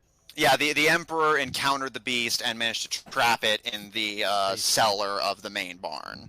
Okay, so I think 2 hours worth of doses should be reasonable. Okay. So 600 gold. All right. You collect handfuls of vials of smelling salts from the And he apothecary. will put them in his bag of holding. All right. The apothecary gratefully accepts your patronage. And Caleb was like, what, no discount for the prince? he looks a little nervous and do you want one? And he kind of grins at you nervously. He seems like he suspects you're going to kill him if he refuses. Poor guy. Just because that's not the kind of prince I want to be, I'll go ahead and pay. I know, given the 600 gold. I swear this is what it's worth, Your Highness. Gotta take into account the circumstances, you know? Yeah. That's not comforting. One by one, you all begin to slowly trickle back to the Bear's Lodge. Lucian and you both get a short rest. Is smelling salts an item in this game? I don't think so, but just go ahead and basically note that I believe you would have gotten... you would have gotten 12. Yeah, 12 basically... goats. Just put it on like your character sheet or like write it down somewhere you can see it. Put it on your phone, whatever. That 12 uses of the smelling salts, and I have it on my end that they last for 10 minutes each. Lucian, most of the party is already gone by the time you descend, with your brown sludgy coffee in tow. I kind of always wonder if it's a sludge Yeah, whenever you. she just like runs up to Caleb. Hey, Caleb, look what I made. Is that shit? No, of course not. It's coffee. I don't do you think take me that's for? coffee. What do you take me for, Caleb? Jeez. Why don't you try it and see how good that coffee is? Fine, I will try it. Roll Constitution. Ah, Yeah. fuck. Is this a saving throw or just check? Yeah, there's a con save. Okay. I like how he's making it up as he goes. Natural 3, so 7. Okay, and also, Caleb, in my defense, I didn't exactly. No, I like it. I like it. Lucian, you struggle to keep it down. This stuff is bitter. It is vile. No, because I've actually made the kind of coffee she's drinking right now. I know what she's about to go through. Lucian, you almost instinctively feel the urge to vomit, but manage to just swallow the coffee down. And there's a moment of pause as you process just how vile that concoction was before you do begin to get a rush as the bitter aftertaste surges up into your tongue like smoke. You get this kind of sparking feeling of energy through your body. You do get a caffeine rush, but the coffee itself is vile, and the best way I can describe the taste in your mouth right now is the taste of a cigarette. Yeah. She just like grits her teeth. See? It's fine!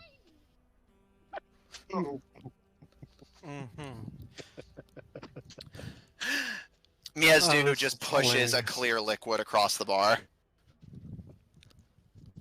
Thank God. And she just downs it. You realize too late that he has in fact passed you vodka. Oh, He did it on purpose. He gives you a chuckle and slides you an orange drink this time. I And it fucking was like, hate you it did here. that on purpose, didn't you? I'm getting old. I'm prone to making mistakes. I fucking hate it here. Did you pick out that? Yeah, it's getting harder and harder to read these labels. It Zephyr, just gives him a look like, yeah. You return next. Oh, gone. What? You didn't hear what I said? Zephyr. No, yeah, I did. Yeah. He just kind of nods in agreement. Zephyr, you return next. You have your many new acquisitions in tow and begin to sort through them.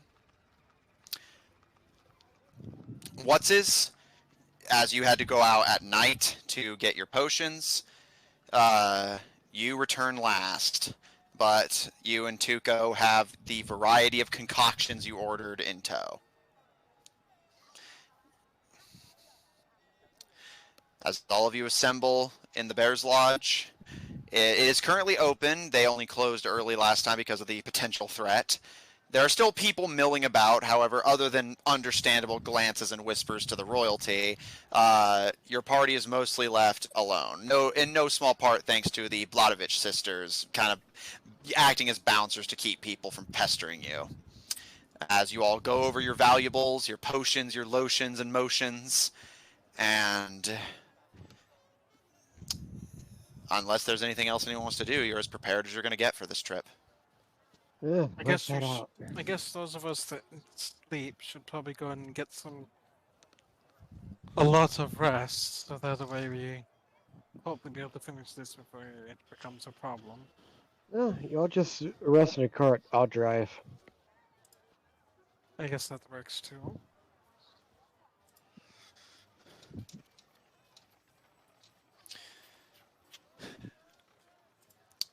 The Bladovich sisters kind of look to each other before turning their attention to all of you, and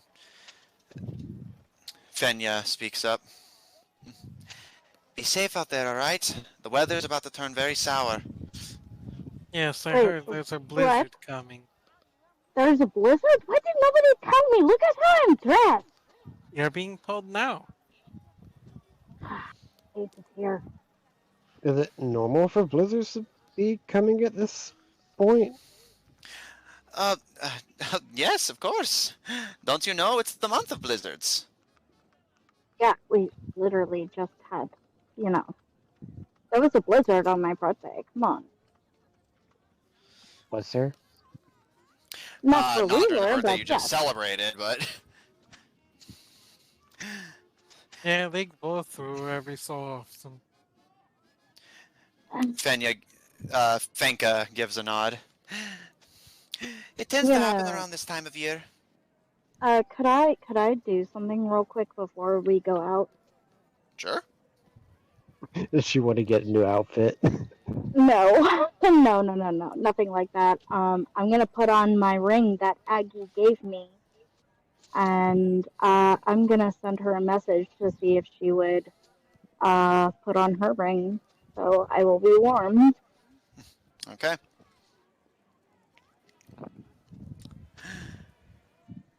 The Queen Sun Dragon confirms that she has not taken the ring off since giving you hers.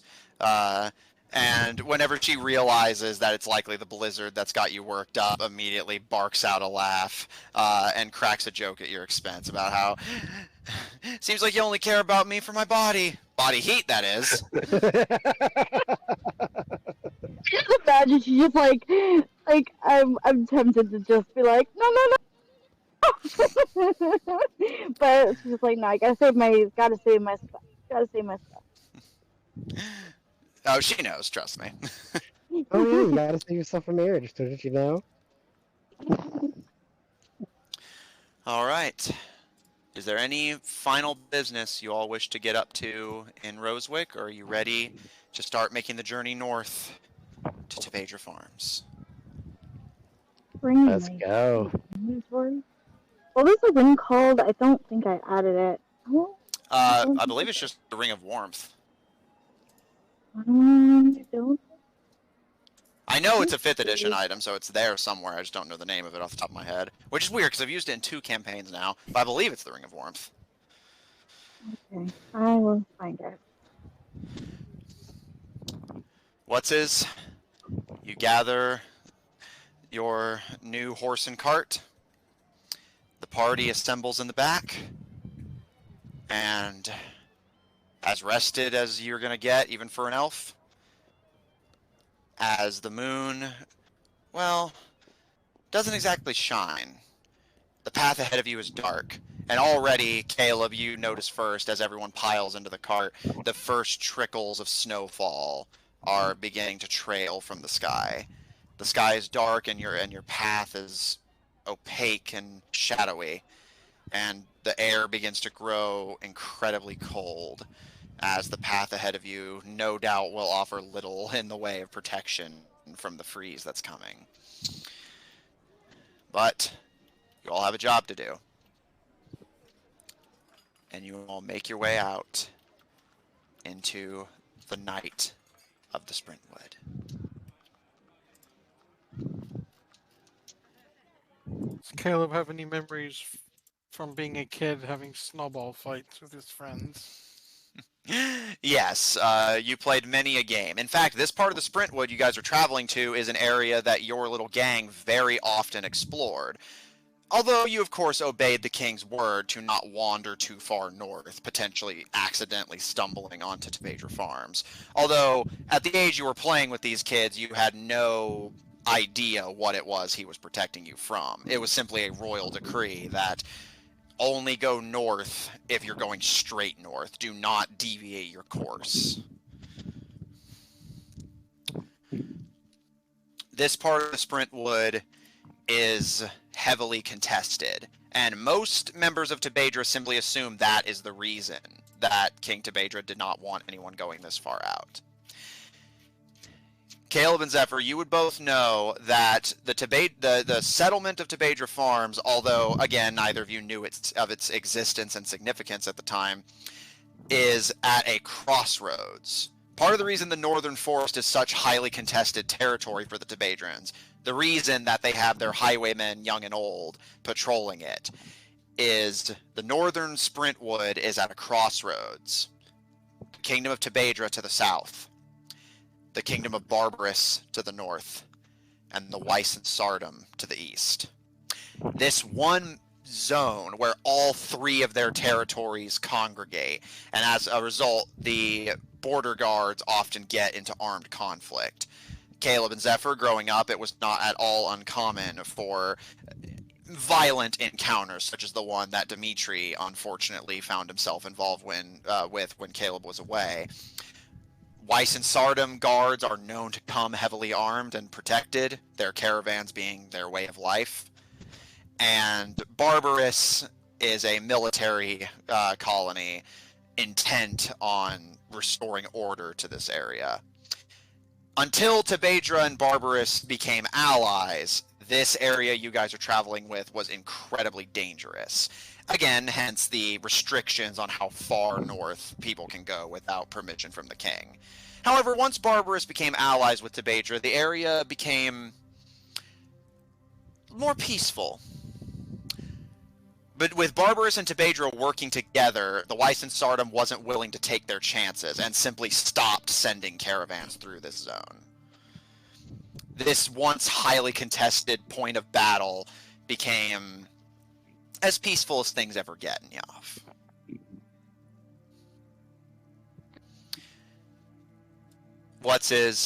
As you guide the cart forward, you see the snowfall that's beginning to trickle over the party begins to get progressively heavier. The cold begins to get more oppressive and harsh. Caleb, you find yourself shivering, and Zephyr, as I recall, being very against the cold at the best of times. Hey, we'll have like sleeping stuff. Yeah, you can like curl up in a sleeping bag. Yeah, Caleb's gonna try to do that. Probably my boots. Something has occurred to me, Matthew. Does this feel like the cold that Theta used to make? It feels like a blizzard. Like, he just barely makes cold. I mean, yes, this definitely feels like magical Ickerbeast cold. I mean, I'm just like, does it feel normal? You know? I mean, the Bladovich sisters and Caleb and Zephyr did confirm blizzards are very common in this area at this time of year. Yeah, I know. I'm very hesitant. You know. I'm not going to say it's impossible. I'm not saying the idea itself is faulty. I'm just saying there's not exactly a concrete way to check. Yeah, fair enough.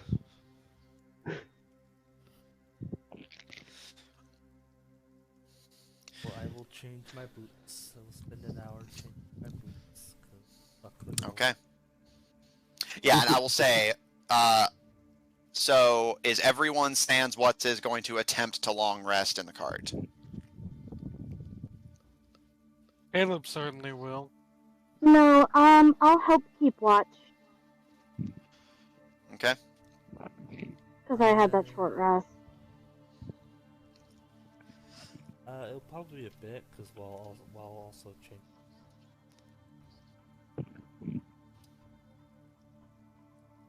Okay. Well, yeah, so basically, since you're attuning, like, do you want to just do that as part of a long rest, or are you going to stay up? I guess part of a long rest, you'll also attune to the goggles that will identify, and you will identify one of the rings. We're going to... Okay. Any preference on which one? One of the rings? Best one I could think about is the one that, like, seems to have already... seems to tie with the... has the same look as the cloak. The stony gray, the kind of graphite gray one? And you cast Identify on it? Yes. I'll use the goggles of curation and cast... It backfires when you lose your identity. Okay, so you're doing that, Lucian's doing that, Waltz is doing that, Caleb's going to sleep. Okay. What's this? You just shoulder the cold and keep the party moving forward. Caleb, you curl up in a sleeping bag and try to keep the cold out as best you can. Your ears turning red, your nose going numb, and just curling and shivering. Lucian, Can I cuddle him? if he lets you. I just feel like Honestly, I mean, Caleb's like- like bundled up, so he's not even like aware of the outside world. yeah, like Caleb, do you need the warmth? Are you okay? I'll be fine.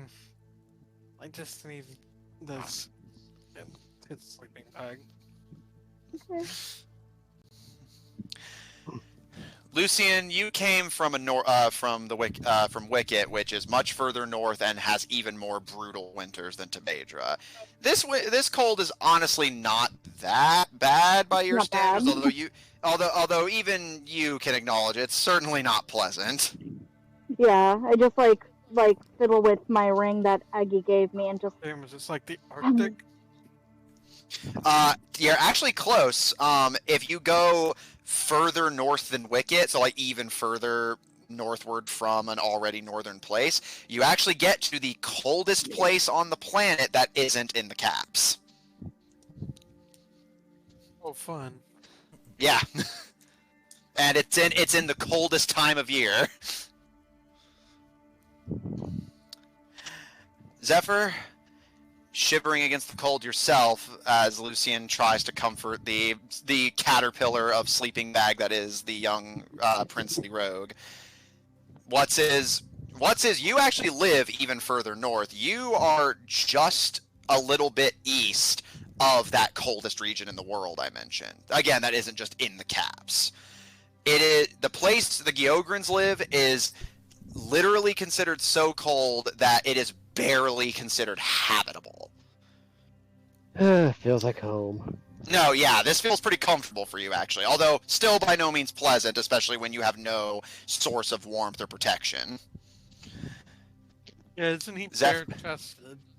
Yep. Yeah, he has no shirt. Yeah. And a metal oh, we know it's cold. We know it's cold. Oh yeah, those metal arms are probably getting quite cold. How are his arms doing? Well, they're not feeling like anything to you. No, not feeling, but how are they functioning? Because I know sometimes metal Yeah. doesn't do well with cold. Their function is thankfully preserved. Maybe they have special benefits, at least as far as that goes.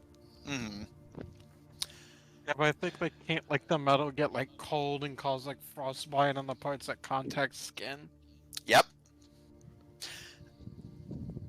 Zephyr, bitterly withstanding the cold, you pull on your winter gear and watch as your younger brother shivers in a sleeping bag cocoon and Lucian attempts to give him as much warmth as possible while still keeping an the eye on the imagery. surroundings. Sleeping bag caterpillar, sleeping bag cocoon. Yeah. And What's is just silently bears the brunt of it, shirtless and exposed, as he attempts to keep the cart moving forward. All of you are operating on either no sleep or very brief naps, and it's beginning to catch up with a lot of you. Zephyr, I think you are able Caleb's to. getting some sleep.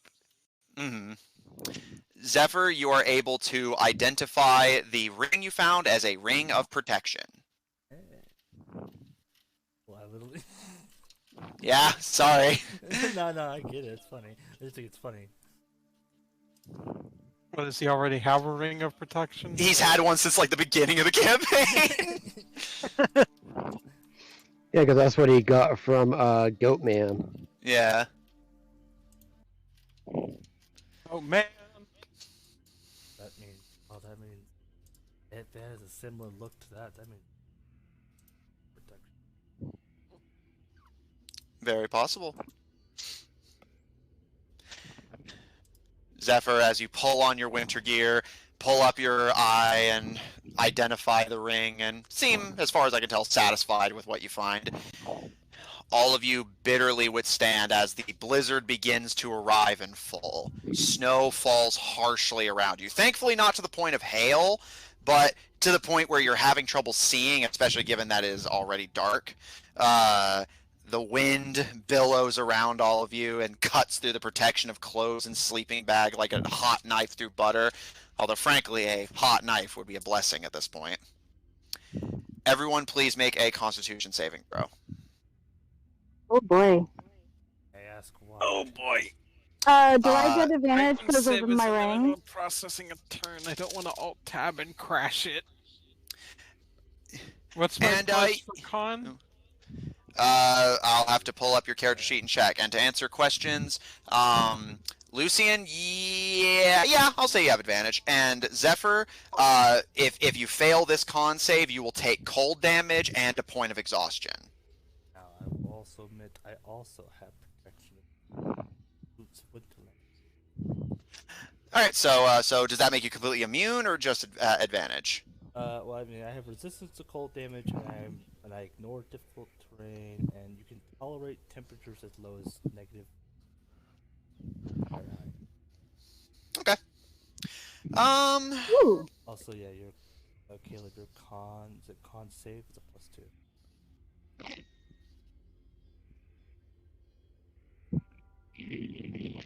All right. If it's still cold after that, I will put on my heavy clothes I got, which makes that to a negative 100 degrees Fahrenheit. Okay. Fuck the cold. And it's Caleb's sleeping bag not giving him any protection. Not substantially. I'm not enough to withstand a blizzard. If it was that easy, climbing Everest would be like nothing. I mean, he's also Caterpillar in the cart, your way too. up. The cart's providing some protection. No, you do not have advantage. Roll a con save. I roll a con save. I get a +2. +2 Yeah. con save. 19. And Zephyr, what did you say is the temperature you can resist? Well, -5 or -50, but if I put on some heavy clothes, if it's still too cold, I can go up to a -1. All right, well, -50 will actually still will actually be enough for this. So. Yeah, I was gonna say -50 is like literally the Arctic. Mm-hmm. I think the ring that Lucian had. Yep. Oh, yeah. So It does. Oh, okay. I didn't know it had a specific temperature range. My apologies. Yeah. All right. So in that case, yeah. If -50 is like basically a complete immunization, then both of you are fine. So just ignore the roll. You're good. Okay. Caleb, I got a 19. what's this? 19. Okay. You both succeed on the save. Yeah,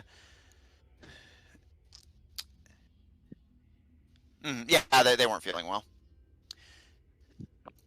Well, if I You all sliced my, feel- my finger open, I wouldn't be either. You all bitterly withstand the storm as you continue to stubbornly make your way north towards Tabedra Farms. Snow begins to pile up and gather in the trees. The area around you becomes heavily obscured, although thankfully you can still see in a respectable distance around you. As you guys continue to travel, is there anything you guys would like to do during this period of travel as you make your way north in the blizzard? Caleb, I know you're going down for a long rest. Zephyr, you attuned to your things already. Is there anything you'd like to do? Probably just go down for a rest. Okay. And Lucian, anything from you? You're gonna have to stay focused on moving the cart, but I'll keep watch. I'll just make sure everybody's safe. okay. Lucian, again, it's kind of hard to see the area around you, but you do your best to keep an eye on your surroundings and run a hand that you hope is at least passably warm over Caleb's sleeping form as the Tabedra brothers and Tuco settle in for as good of a rest as they're going to get in these conditions. As you just keep the horse and cart moving forward. Yeah. Keep moving. Just keep moving. Caleb, make me another con save. God damn. Could I pass Caleb my other sleeping bag to help, like, pack in extra stuff around him?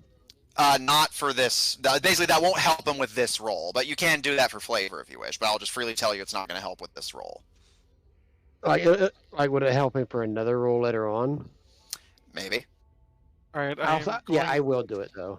All right, I'm Okay. gonna have to use a lucky point on that one because that was a natural 1. Oof. Okay. Lucky Freeze point. is solid. And also, real quick, remind me what kind of horse, just mechanically, was the one you bought? I think it was just draft horse. Okay, that's what I thought. Just making sure. All right, Like, I got a. Let's see. With the lucky point, I have a 21. Okay. I guess his good luck was the extra sleeping bag. Yeah. Caleb, though no words are spoken, What's-His just wordlessly reaches into his backpack and tosses us. You can feel a sleeping bag get thrown over you, empty and weightless. And Lucian, you watch as almost like a caterpillar eating a leaf. The sleeping bag is pulled into it. And Caleb, you kind of have to maneuver a little bit, but you're able to cover yourself with 2 layers of protection. Yeah, and Lucian assists and tucks you in a bit. Zephyr, your proper and magical winter gear protects you from the onslaught of cold. And all of you withstand the worst of the blizzard, none the worse for wear. The horse, however, isn't doing so well. What's that? How The does horse Zephyr gonna look? drop Does he dead. look warm? One person at a time. Lucian? I'm sorry. Is Zephyr looking okay? Does he look like Oh yeah, he looks needs fine. in? All right. Yeah, he's just going down for About him. sleep. He looks fine. Yeah, no. You can see Zephyr's just lounging in the cart. He has changed into a good-looking set of winter boots. All right. I'll just focus on keeping Caleb warm then. All right. You see the horse is beginning to strain and struggle a little bit as it takes 7 cold damage. Oof. Poor Yeah, we baby. kind of chose a really bad time to leave. Oh well. It was now or never. Yeah, unless we wait. I mean, several it really weeks. wasn't. And unless we wait several weeks, we'll just slowly get probably.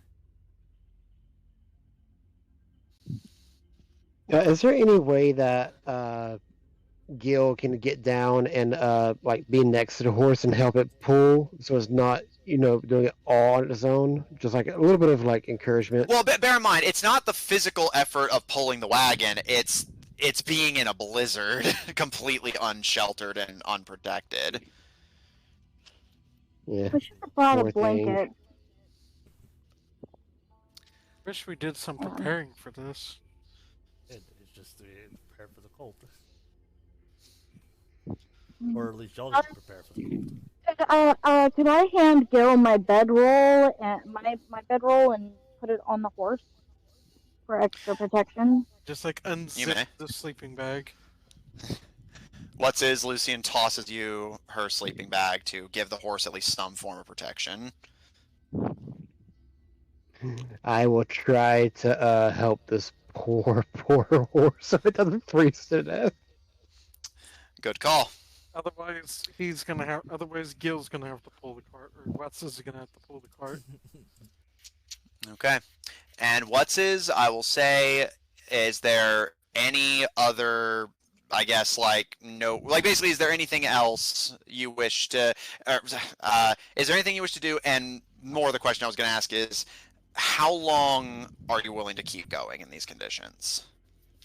Well, considering it wouldn't be a good idea to stop. How far away was this town? Cause I know we were told how far away it was. I just can't remember. Because nobody's been there in a while, the exact distance is a little messy.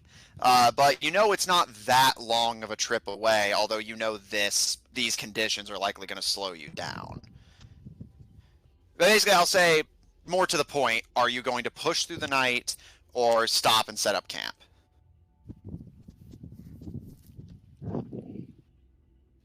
I mean, Camp, you could make a fire that the horse could be near. yeah. Have you ever tried to light a fire during a blizzard? You know, I had That's thought nice. about that right after I said that.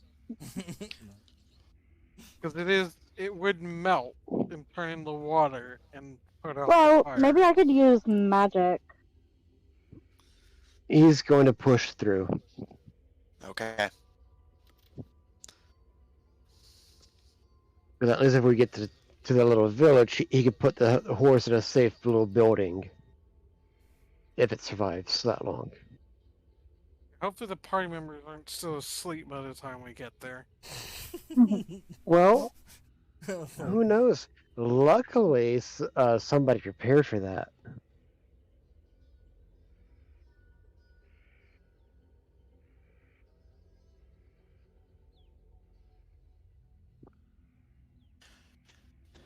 Okay.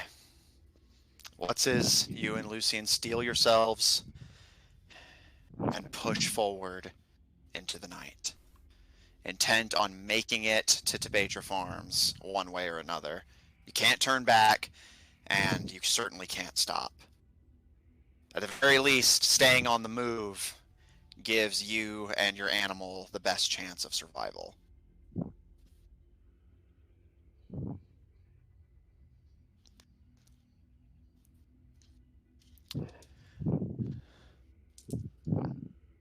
I hope this poor horse survives.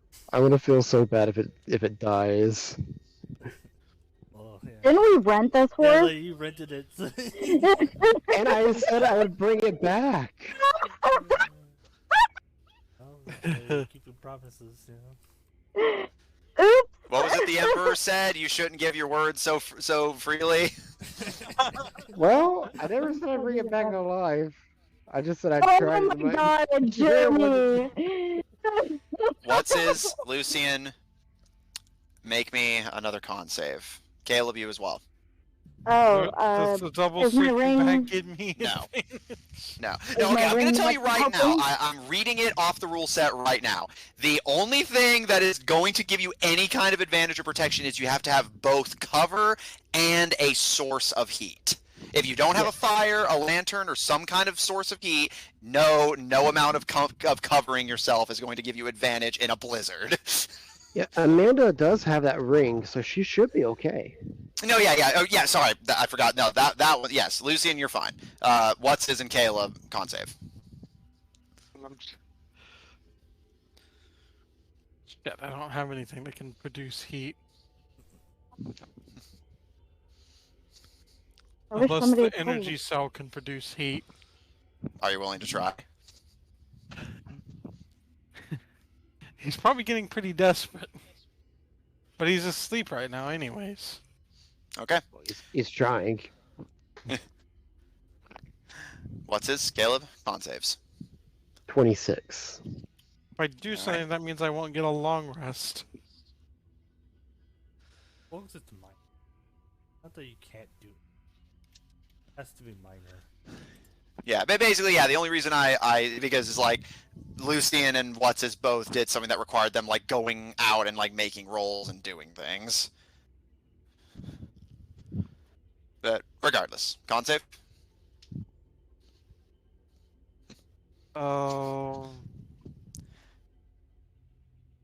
Sorry if I came off as short early, by the way. I was just trying to clarify that, yes, you need heat and cover to get any kind of significant protection. I'm in the process of getting a long rest, so lucky point.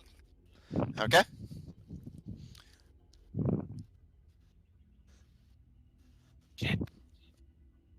Lucky point. Natural 20. Okay. Both of you managed to survive the night. Can I get a reprieve from the next one for the natural 20?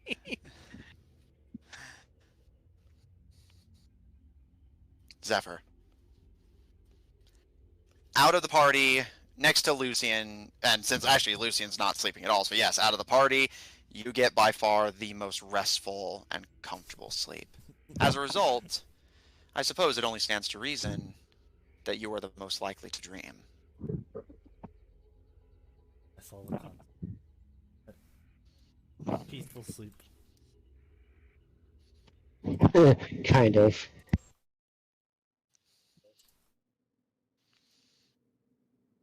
Zephyr, you find yourself in that same village, in front of that same house.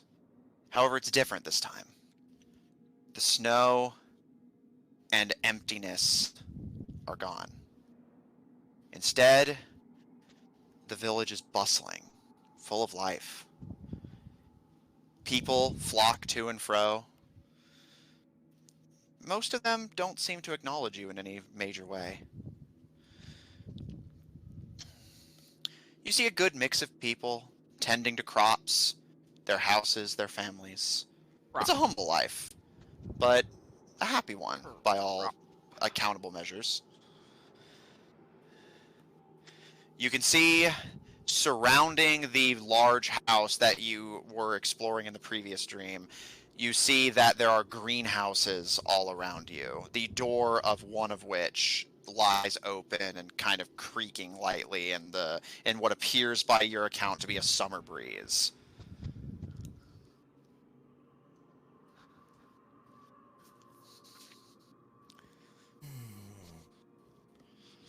And we'll approach one bustling people. Okay. You approach one of the people exploring around. And the first person you encounter who seems to pay you any sort of attention is a small gnomish boy. Interesting. He has a mop of curly red hair. His eyes are a colorful, mischievous green. And he gives you, looking up at you with a needle-toothed grin. He definitely has that boyish mischief, only enhanced by his gnomish features. His clothes are humble. A simple farmer's jacket that's a little too large for him. From the looks of it, you estimate it to be a human jacket that he had to cut down to fit his tiny form. And in his hand, he grasps a silvery cane. Unlike everyone else you encounter here, he actually acknowledges you, stopping in front of you briefly and looking you over with confusion before he speaks up, and what you can definitely tell is a bit of a further region kind of yokel accent as he speaks to you. Who are you supposed to be? Never seen something like you before. Well, I'm not from around, so didn't figure you would. Oh, well, if you're not from around here, then you probably don't know the rules, do you? Correct in that. He gives you a grin and, oh, don't worry, friend, I'm here to help you out. And he puts a hand on your side and comes closer to you, almost like he's your best friend. And, all right, now, first thing you've got to know. For someone to guide you through the culture of this town, there's a bit of a fee you have to pay. Understand, yes? And how much of a fee are we talking? Depends. How much you got on you. I prefer to hear the price. Now, see, that's what I like to see. See, you're a good businessman. Don't let any of these yokels swindle you. What say you to 8 silver in exchange for me showing you around?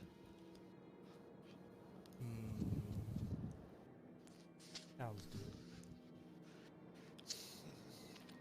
good. He holds out a small gnomish hand. At least tempting. About 8. You find that the coins are not there. Pockets running a little light, friend? Seems so. No problem at all. And Retinol Pollenwick is here to help. What say I help you out and you help me out? You owe me a favor. May I ask you this favor? He simply holds up a finger to his lips in a shushing motion and gives you a wink. You ask a lot of questions, stranger. What's your name?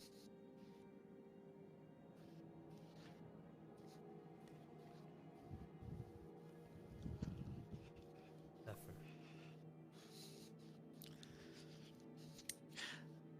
Tabedra. Oh, you don't know Polly, do you? What is she, your sister? Cousin?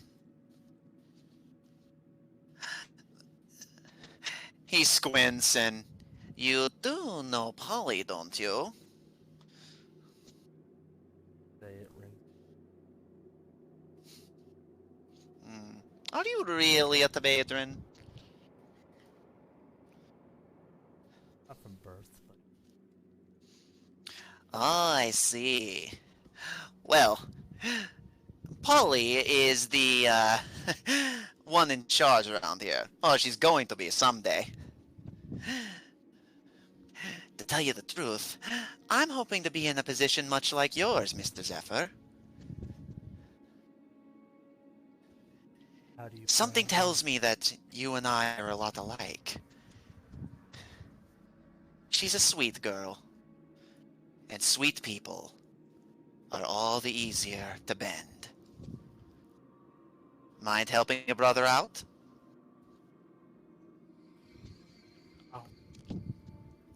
Interesting. How proclaimed do you plan on bending this Polly? I heard through the grapevine. She fancies me.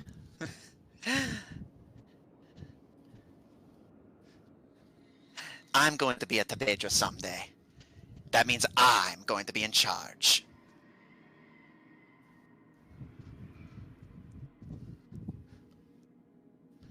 I'm sure you will. I have plans.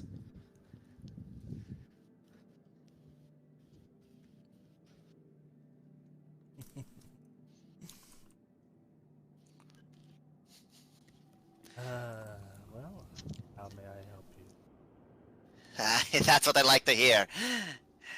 You and me, we're gonna go far. Bring some flowers from the village to the greenhouse. I don't care where you get them. Steal them, pluck them, take them from the fawn, whatever you want to do.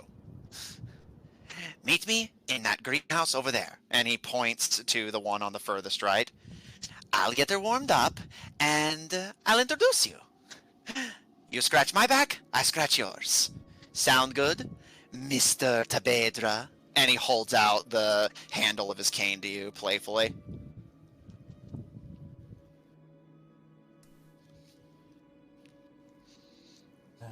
Well, doesn't seem like I have too many options. I'm not really doing here.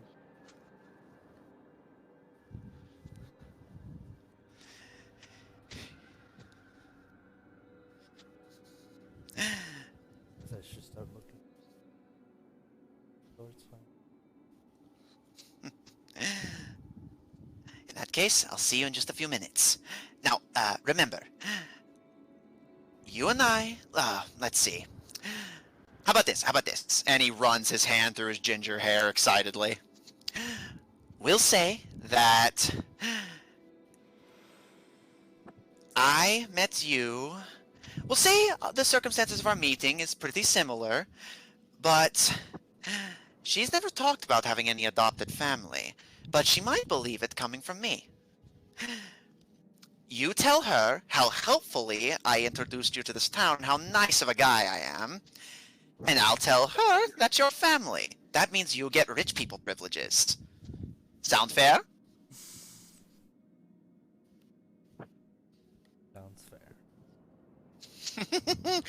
We have a deal. And he holds out a gnomish hand to you. then check it. The moment your hand enters his, everything goes dark. You wake up.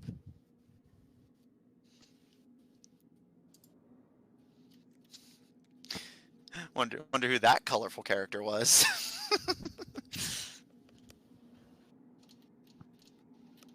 I have an idea. Well, there's only one person it could be, and the poor girl that he's bending is Zephyr's mom. Mm-hmm.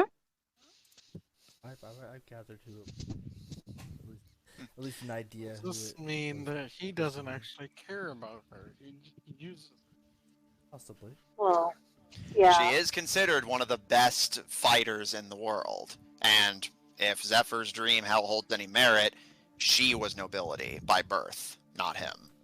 Oh yeah, I think that it was already established that was the case. She was nobility and he married into her. Mm-hmm.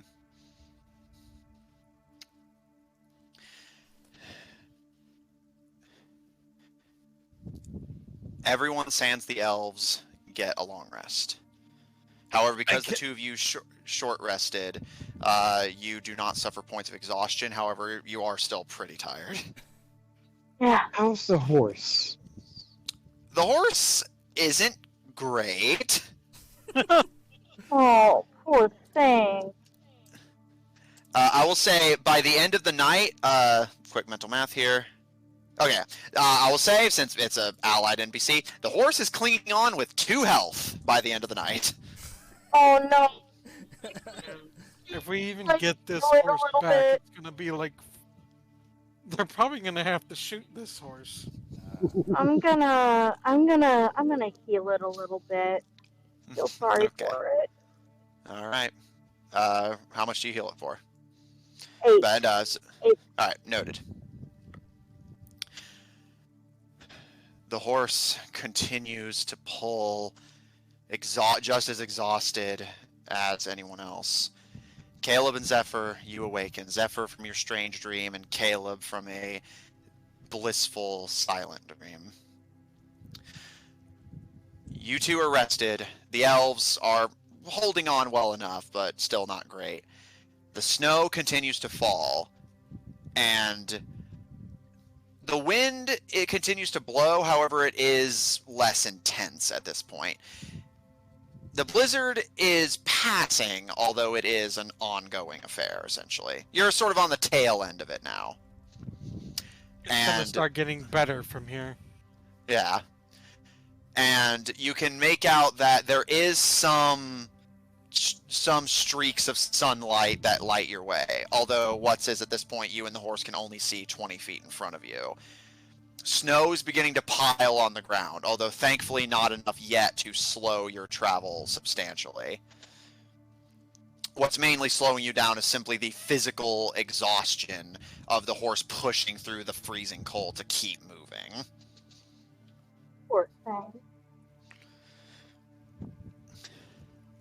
You have no idea if you're even still going the right way, let alone how close you are.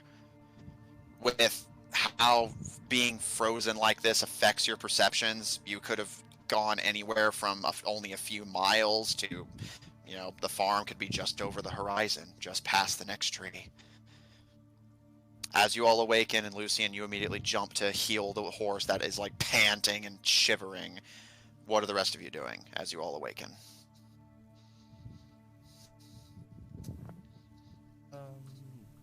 Well, with it being a new day, I would identify an item, the ring, perhaps. All right. Well, what ring are you going to identify? Probably. Yeah, I was going to say, make sure you do that before either of us forget. I don't necessarily have any, or one way or the other. I just. All right. For fun, roll a d6. D6. Got a 5. Okay.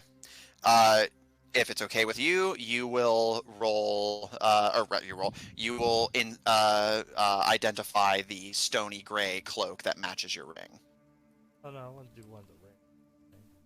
Oh, yeah, you want to do one of the rings specifically. I thought you said perhaps one of the rings, like just kind of offhandedly. My apologies. In that case, roll a d4. Apologies, that's totally my fault. 1. Okay. You identify this as a ring of invisibility. Oh boy, like he needs that. He can already disappear. Now I can do it more effective. Yeah. Caleb, what are you doing, if anything? He's gonna. I think they said there's like kind of an effect from being near this place, right? That makes you sleep or feel Yeah, kind of basically. tired. Yeah, the Emperor said that once you get inside the territory of the beast, you'll immediately start feeling just that urge to lie down and rest and never get back up. Since Caleb just slept, he's gonna pay attention for that feeling. Noted. And what's anything noteworthy from you? Like Caleb, he's keeping an eye out, well, feeling out to see if he feels the effects. Yeah, you won't because you're an elf.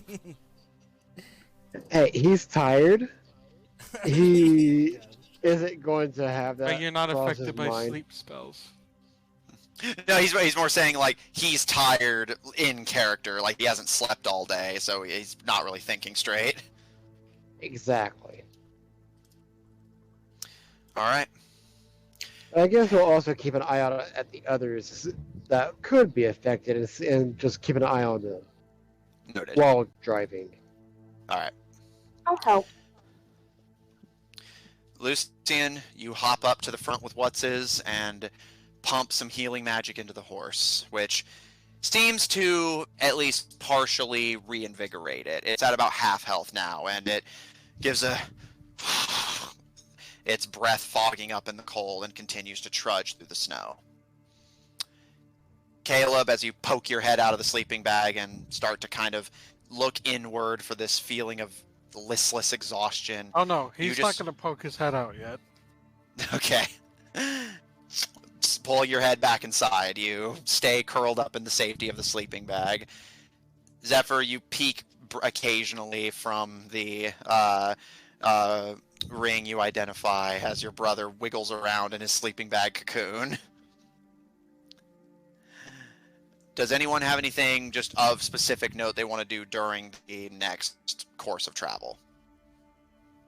No. I'm already hoping to keep watch.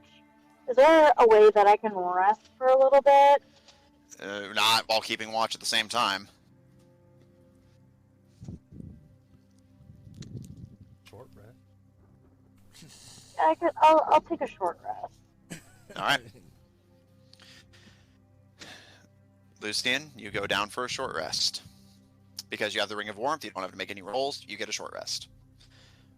Same question as before. Assuming your destination does not arrive to you, how long are you willing to push forward? If there is an upper limit. Do I have any idea how far we've gone? Make a survival check at disadvantage.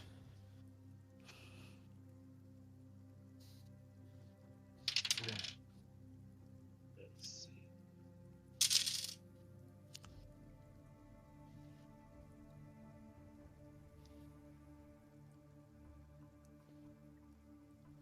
Yeah. So we should be there. It was a net one. Oh, you realize the problem.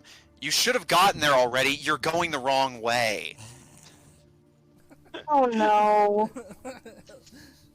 Turn around. No, not turn around completely. That'd be silly. Correct your course by about, you'd say, 45 degrees westward, and that will take you the right way.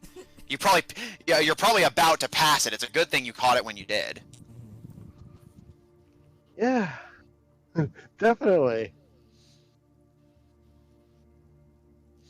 He will make the proper adjustments. Okay. I'm Caleb sorry, feels guys. hard, I like, almost changed missed direction. our area. And Caleb, yeah, you can feel the cart like shifting westward a little bit. Does that seem right as someone who lives in the area? Roll survival. I get a flat roll because I live in the area.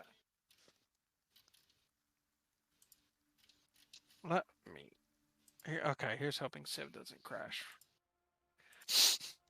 Survival. I only get a +1 to that, so here's hoping I roll good.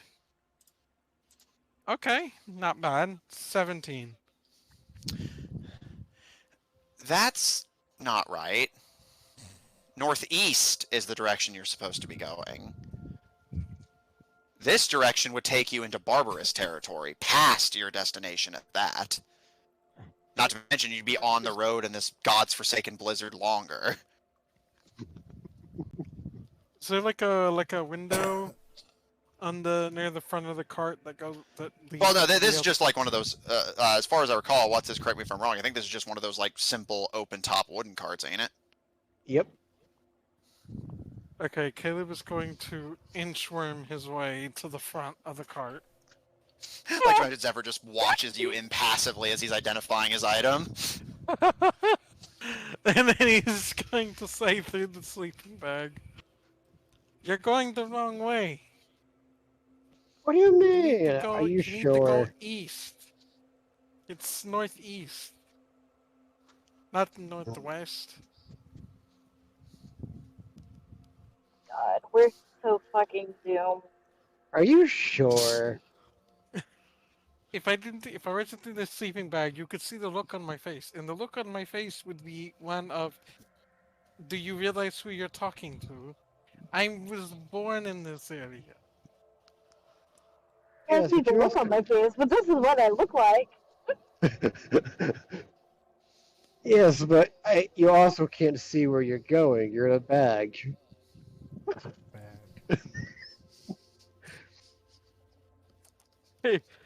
Caleb is going to like Can you at least poke your head out for a minute just to double check first? fine. Caleb will pull himself out a little bit. Just like enough where like his eyes and his nose are just popping. Yeah, out. like just like opening like so his face is visible but nothing more. yeah, you know what? That's where we're Caleb going. is such a child. He's literally a The child, new though. king of No, that's what I'm Tabedra. saying, yeah.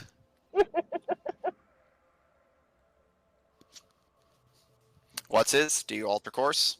Caleb was like, "Look, I'm telling you, you need to go northeast." Oh my god, now I need art of Caleb in a fucking sleeping bag with just his eyeballs sticking out. Honestly, Art of I'll Caleb take in general. I'll take art, any art of. I do need to send you that description, don't I? Yeah. But yes, he will alter course to go east. Alright, what's his? You change course and begin to make your way correctly. I'll have you know, since nobody initially said anything, I was already like, okay, they're going to pass Tabedra Farms and get right into barbarous territory, and I already know what's going to happen. Like, I was already prepping a completely different series of events. Where are we gonna get ambushed? Well, I mean, just in case you guys fuck up again, I'm not going to spoil anything. If we get through this session without fucking it up. We'll see. I Depends on know. where you end up.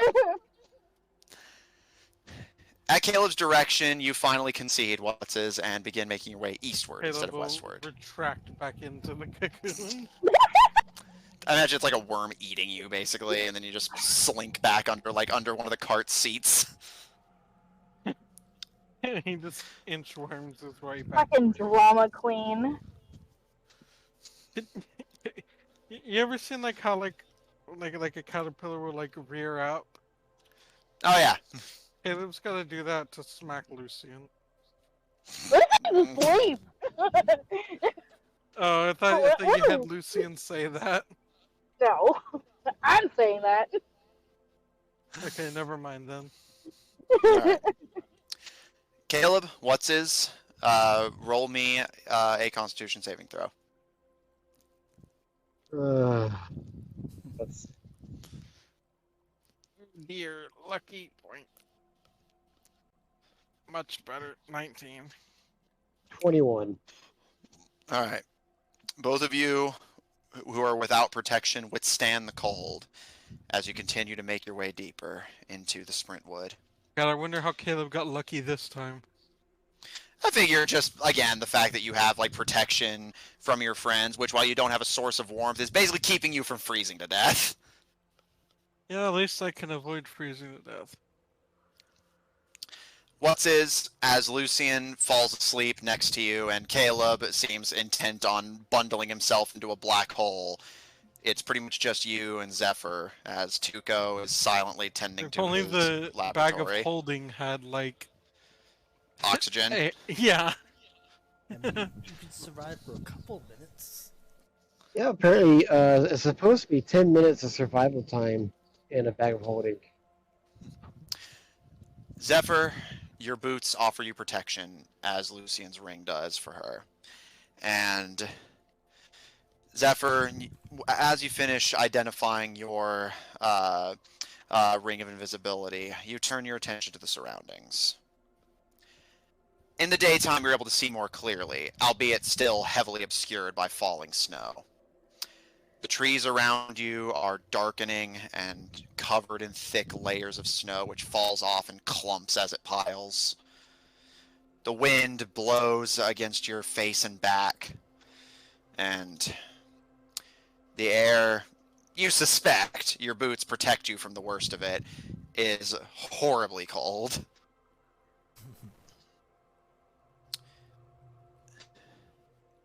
But you all press onward. The horse continues to be beaten by the cold. The horse is now on... Lucian, if you hadn't healed it, it would have died. Lucian, by the time your short rest concludes, and the rest of you are just silently bearing the cold, as you awaken from your short rest, the horse is on 1 health.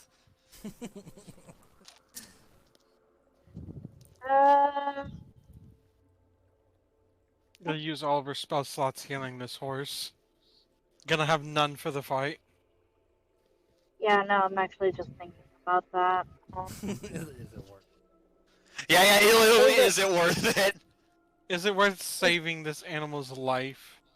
I feel like Caleb would like survival. I'm gonna go ahead and pump another one little spell of healing. Okay. That means Caleb has to walk. I rolled another 1, so another 8. Okay. Jeez. I need to start using my dice. Can I also, let's see, I'm fairly, I have a tent. Okay, I don't have a lantern. Does anybody have a Can I healing light a potion by any torch? chance? Mm-hmm. I'm not the only one. Some of us do. What's his? You may. So, okay, I'm gonna light a torch, and like just keep it near me and the horse to hopefully provide some heat. All right, I'll allow that. Does the torch go out? It's gonna stay up for a bit. Although, let me actually check something. Oh no. I need another long rest before I actually face this thing. So Lucian can get her spell slots back. Yeah. Some sense, I'm just- elves.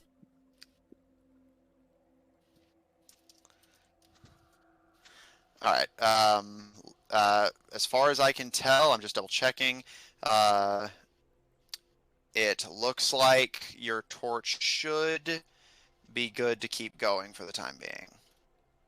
Yeah, it's good for an hour. Okay.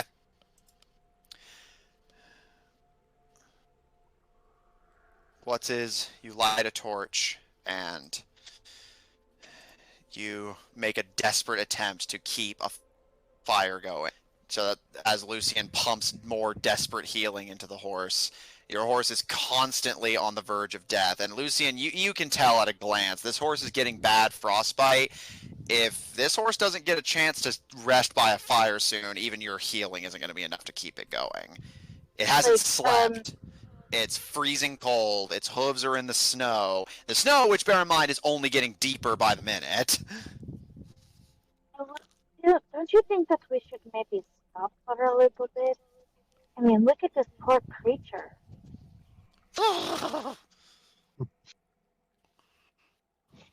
Can I look for like a small like grove of trees that we could eat that we could hide in? Make a survival check. Can I help him? Roll survival with advantage. Advantage. I really had to do some legwork there. It would be a 17. It's hard to see looking around, but with Lucian's aid, you are able to spot forward a little bit, cutting slightly west. You are able to see a small natural clearing in the Sprintwood that may offer you some shelter from the wind and snow. I will go for it. Caleb, you feel course change once again. However, it doesn't last very long before the cart completely stops. Caleb inchworms his way back to the front. Are we stopping to make a fire? Yes. Okay, let me know when it's ready. Yeah, why don't you hold this torch while I work on getting some stuff together for it? Caleb will, after like a little adjustment, one of Caleb's arms comes out the sleeping bag. You know what? Well, you know what? Caleb, why don't you just put your arms back in? I'll hold the torch, and I'll hold it in front of you. Oh, come on. This is the only entertainment we've had. Come on. No, not on my watch. Suffering is so entertaining to you, but you are Gyogren, so that makes sense. I'm gonna hold the torch and just help keep Caleb Does a warm. Gyogre like consider like non-elves to be like second class? Oh yeah. Well, I mean, So that's Wiccans what are Caleb better. means. Those elves cold. Zephyr, you see the party is stopping to set up camp. Caleb is huddling by Lucian with the torch for warmth, and after griping a bit, hops off the cart and begins to assemble camp and get a fire going. The horse, for its part, immediately passes out. Once the Yeah, fire's going, like, Caleb's going to inchworm himself over to the fire. Yeah, I'm gonna detach the horse from the cart. Try to get it as comfortable as I can. Okay. Yeah, Zephyr, what are you doing? Zephyr, do you want in on this fire?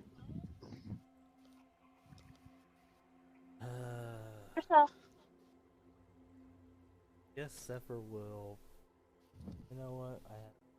Wasn't it like 3 rings or was it 5 rings? In total, from the vault, you looted 4 rings, 2 of which you have now identified. Can't just identify it. So I will just experiment with it. Okay. It's kind of like see what's capable. All right. So far, the ones you haven't checked yet is the silvery one and the black one with red trim. The silvery. All right.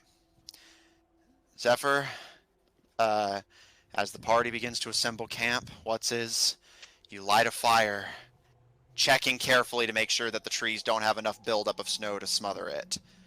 And Caleb, you inch your way out of the cart towards the greater heat offered by the fire compared to the paltry torch. Deduct 1 torch from your inventory, as by this point the torch is well put out by the wet cold. And as you drag the horse to safer conditions and Caleb inchworms his way through the snow, Zephyr, you pull out the silvery ring you had, with your mother's permission, stolen, and walk it along your fingers as you begin to idly play with it.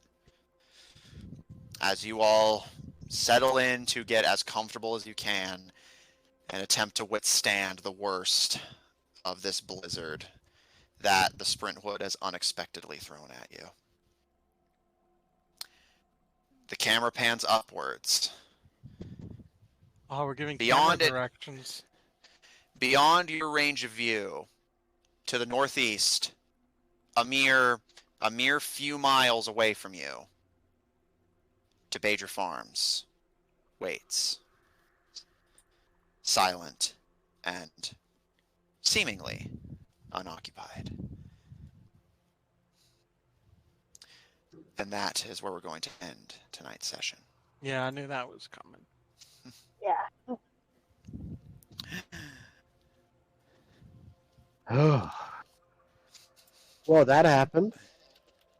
I almost killed our horse, guys. Yeah, And, no, I'm gonna be free. If I rolled higher, your horse was dead. I was already planning for what was gonna happen. Like, I'll freely admit, I had it ready to go. Like, if that horse had keeled over, it would have turned into just a pure survival game, as you guys just try to not die in the cold. Yeah, I don't think Yeah, I Caleb would have figured been able that. to inchworm anymore. He I would have don't- had to get I out. could have carried him. Killing a little inchworm over my shoulder. Inchworm. Yeah, Check out our. we really got into the bug analogy. Yeah. I mean, that's always how I look at sleeping bags, so it's just an impulse for me. This human caterpillar. Check out our website at officiald5hub.info. Down for maintenance at the moment, but soon to be resurrected from the grave like a filthy necromancer who's shivering in the cold, cold, cold. Check out our link in chat to join our official D5 Discord server if you want to hang out with us directly. Support our episodes posted on Apple Podcasts, Pandora, Google Podcasts, and the iHeart Podcast Network, wherever you happen to get your podcasts from. For our audio listeners, catch us live normally on Tuesdays at 7 o'clock Central Daylight Time on twitch.tv/Odd Tornado Productions and the Odd Tornado Productions YouTube channel to catch up on what you may have missed. Check out Odd Tornado Productions official on Tumblr to find links to our other works, including our little Inchworms Twitch channel at twitch.tv/Killer5. That is 5 with a PH, don't get it wrong. And if you enjoy what we do, please support us on Patreon at Patreon. The link will be posted. Or on Ko-fi at kofi.com/Odd Tornado Productions, and follow us on Twitter at twitter.com/TornadoOdd, TNO capitalized, if you want to get immediate updates whenever we go live, as well as updates on all of our other projects. And if you want to see more of this party, plus or minus a few, tune in Mondays at 7 o'clock Central Daylight Time for our Monday campaign, Under Locks and Keys, featuring a party of globe-trotting treasure hunters trying to assemble the artifacts of the gods in a race against dark elves and technology-obsessed cultists. Thanks, everyone at the table, so much for playing. Thanks to everyone at home so much for watching. And we'll see you all next week. Yay! We're